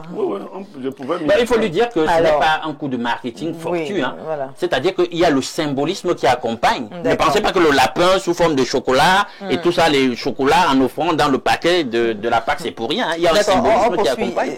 C'est un culte que vous rendez. Merci. Bonjour madame, un bonjour spécial voilà, aux Français. J'ai nommé Alain Douk. C'est une vraie bibliothèque mystique et spirituelle. Tout ravi de l'écouter, très pointilleux dans ses analyses. C'est Alain Fouette depuis Manjo. Ah, mon homonyme alors. Oui, votre homonyme. Bonjour le plateau. La Pâque est une fête chrétienne qui célèbre par les chrétiens, mais ce dernier est un atout aussi pour les entreprises qui profitent de celui-ci pour promouvoir des produits. Comme le dit un dicton profitant de l'occasion qui nous est proposé. Bonjour Viviane, Andrea. Et chapeau là-bas pour la maestria avec laquelle tu remplaces l'Onkuta. Je suis déçu que personne n'ait souligné que la Pâque ne saurait plus être célébrée à une période donnée, mais que la Pâque spirituelle est célébrée chaque jour, en principe Noël de l'Oboudi. Vous êtes d'accord? Oui, je me rappelle pour Noël on aussi. pourrait prendre ça comme ça. Parce que discerner le corps du Seigneur, c'est d'abord quoi? Discerner le corps du Seigneur. Puisqu'il a été enterré, et ensuite il est ressuscité, il est retourné au Père. Mais l'Esprit est redescendu et s'est répandu normalement sur les gens. Discerner le corps du Seigneur, c'est de reconnaître Christ dans mon frère. Magnifique. Bonjour Plateau, je suis d'accord avec M. Blériot, la Pâque n'a rien de spirituel. C'est juste une bonne affaire pour se faire et défaire les poches des chrétiens. C'est tout. Et vous proposez une bonne question. Vous posez une bonne question. Pourquoi ce type naît le 25? On parle de Jésus-Christ qui est né donc le 25 décembre. Mais il meurt et ressuscite à des différentes dates. Pourquoi on ne sait pas exactement le jour où il est mort et le jour exact de sa résurrection et fêter Pâques ce jour-là chaque année? Je me demande toujours ce que les Noirs font dans les religions des Arabes et des Juifs. J'ai un rêve d'une Afrique totalement débarrassée des paradigmes religieux aboutissant d'outre-mer. Dimitri, doctorant Marois. Bon, il faut quand même lui dire que la véritable chrétienté biblique, elle est, je dis, remplie d'africanité. Il faut qu'il le sache. Ça, c'est ce qu'on cache aux gens et ils ne s'en rendent pas compte. Et maintenant, celui qui parlait de la Pâque tous les jours, il a raison. La méditation de la mort du Christ, son sacrifice pour nous, devrait être l'objet de nos méditations perpétuelles. Magnifique. Bonjour Madame Viviane Andrea, très belle émission. Blériot devait être pasteur d'église réveillé puisqu'il maîtrise son sujet. Les autres panélistes lui donnent raison. André-Marie depuis Douala. J'ai été pasteur. Blériot a été pasteur. J'ai été pasteur. Je ne devrais pas être. C'était dur pour lui. Hein. Il n'a pas tenu parce que... Il a une pique du palais. Bien sûr, il doit avoir une femme. Ah, ce sont des balles. Déjà une grande barrière. Non, l'église. Ce sont des balles. C'est très dur. C'est très dur. Vous avez des balles réelles. Ce sont des balles réelles. Vous n'avez que votre femme. Je n'ai que ma femme. D'accord. Les autres femmes vous regardent. Un bel homme comme vous. Elles vous regardent. Elles sont en train de se dire, bon, et nous, ils nous trompent. Écoutez, bon, c'est bon, continuez. On va vous poser des questions à la fin de l'émission. Bonjour Viviane, concernant la Pâque, j'aimerais dire au pasteur que cette fête est comme la petite marmite de l'arrière-grand-mère qui a parlé dans son anecdote au début de l'émission. Pour finir, j'ai une question pour Blériot et Alain Douk, s'il vous plaît. Les gars, vous faites comment pour être concentré au travail quand vous êtes à côté? Une mielleuse comme Viviane Andrea. Il faut poser cette question à Alain Douk, pas à moi. Ah non, comment? Vous êtes des blagueurs, hein? Alain Douk. Non, je suis très concentré. Tu sais que dès que je dois spiritualiser, c'est grave. D'accord. Bonjour panel. Ah. Non, voilà. Il voit la Pâque. Voilà. La Pâque célèbre la naissance et la résurrection. Et c'est une fête qui ne fêterait pas le retour à la vie d'un de ses anciens dans sa famille précédemment décédée, Claude de Tinga Village. Qui ici ne célébrait pas selon lui. Faites plutôt la résurrection. Mais nous, on vous dit que la Pâque, c'est la mort. C'est pas la résurrection. Débat très intéressant. Tout ce qui est fait aujourd'hui n'est que pure invention des Romains, dont le seul but de combattre le christianisme. Je tiens cela du Seigneur lui-même. Medio Jackson depuis Mungon. Alors bonjour à tous, j'aimerais l'avis d'Alain Douk en ce qui concerne le signe de croix. C'est quoi en réalité, Julio de Mungon? Ah ben voilà. Il faut tout un sujet, une émission là-dessus. Hein. On a évoqué une fois la Blériot, tu te rappelles. Mais comme il y a une diversité de sujets à évoquer, peut-être qu'on en viendra. Mais ça n'a rien de chrétien, les amis. C'est un signe qui existe au moins 4000 ans avant l'ère chrétienne, c'est-à-dire même qu'avant que le Christ ne vienne au monde. Donc on connaît ce signe, il n'a rien de fondamentalement chrétien, il est lié au culte solaire. Ça représente deux principes de la générativité, le sexe masculin et le Mais alors, donc, vous maîtrisez tout. Oui, la croix, c'est l'équivalent du compas et de l'équerre dans les mystères. D'accord. Alors, on a bonjour Espace Miné, souhaitant bonjour particulier au docteur Sion Cyril Ouak, mon ancien collègue de la Camraille. Cela me fait plaisir de le revoir à travers votre émission. Bien vouloir lui passer mon numéro, s'il vous plaît. Alberto Biaga, depuis la gare de Dibamba. Qui vous transmet le message. J'ai une référence pour tout à l'heure. Là, j'ai une référence dans Jean chapitre 2, verset 13, où il est écrit « La Pâque juive était proche, Jésus monta à Jérusalem ». C'était une Pâque qui avait précédé... La Pâque juive était proche. était proche dans Jean chapitre 2, c'est-à-dire au début même du ministère. Ah, mais tu dis, voilà, tu l'avais tout. Mais il avait quel âge? Il avait 12 ans. Il avait 12 ans. Tu ne lis pas les textes, pasteur. Non, tu ne lis pas. C'est ça ton problème. Tu ne lis pas. Ici, il était petit. Je dis, cite-moi une Pâque. Lors du début du ministère de Jésus, Jésus a célébré au moins une Pâque. J'ai dit qu'on devrait revenir sur on va revenir comme sujet. D'accord, voilà, merci beaucoup. Hein. On a, voilà, Viviane, j'ai une requête importante à adresser à M. Ignemek. Je pense qu'il serait d'avis avec moi. Lors de votre intervention mardi, vous avez évoqué, non sans humour, le fait que vous commenciez à prendre de l'âge, ce qui laisse entendre que votre départ des médias pourrait se profiler à l'horizon. Une perspective certes difficile à accepter pour nous, fidèles téléspectateurs, mais que nous comprenons. Donc, permettez-moi à ce titre de vous soumettre une humble suggestion. S'il devait un jour y avoir une relève, nous serions nombreux à espérer que ce soit M. Alain Douk, votre successeur. Son intelligence, sa sagesse, son humilité, son intégrité, son aisance en font une figure très appréciée du public. Il a cette capacité rare de parler avec cœur, rigueur et surtout suscite une véritable adhésion auprès des téléspectateurs. Donc il suffit de lire les réactions enthousiastes. Voilà, il y a un professeur de physique qui m'a dit, tu parles avec une éloquence persuasive. Oh. Voilà. On a donc un téléspectateur qui le confirme. D'accord, merci beaucoup. Je prends ce dernier message. J'ai dit bonjour à tous sur le plateau. Jésus-Christ a fêté la Pâque plusieurs fois. Jean 2, verset 13, Jean 5, 1, Jean 6, 4, bien avant celle de Jean 13, 1. Et il avait déjà commencé son ministère. On va systématiser ça. On discute de ça un autre jour. Un autre jour, voilà. Merci beaucoup. Quelqu'un qui dit merci parce que cela lui a permis de bien comprendre ce que c'est que la Pâque et ses salutations au docteur Sion Cyril. C'est Esther. Voilà, je pense qu'on a quand même fait le tour concernant cette thématique voilà, qui parle de la Pâque entre mystère et marketing. On va m'ajouter l'aspect tradition également. Mesdames, messieurs, on espère à la maison vous avoir apporté des éléments de réponse pour davantage permettre à ce qu'on comprenne, ce qu'on célèbre véritablement le jour de la Pâque. Et c'est l'occasion pour moi de souhaiter à tous ceux qui nous regardent une très belle fête de Pâques. Beaucoup sont entrés dans le tridium pascal aujourd'hui, jeudi. Beaucoup de concentration, beaucoup de courage. À vous. Bonne fête de la Pâque, bonne fête à vous sur le plateau pour ceux qui la célèbrent. Mesdames, messieurs, bonne fête révérend. Bonne fête révérend. Merci beaucoup. Bonne fête révérend. Merci bonne beaucoup. Fête Berrio. Je vais ramener. Bonne fête révérend. Bonne fête révérend dans le ministère. Voilà, tu prends la main de Berrio. Allez, mesdames, messieurs, on vous laisse en compagnie de nos programmes sur la télévision de proximité de Vivre Ensemble. La rediffusion prévue à 22h30 sur les mêmes antennes. À nous revoir demain, si plaît à Dieu, pour la dernière sortie de la semaine. Portez-vous très bien. Bonjour à tous et à toutes.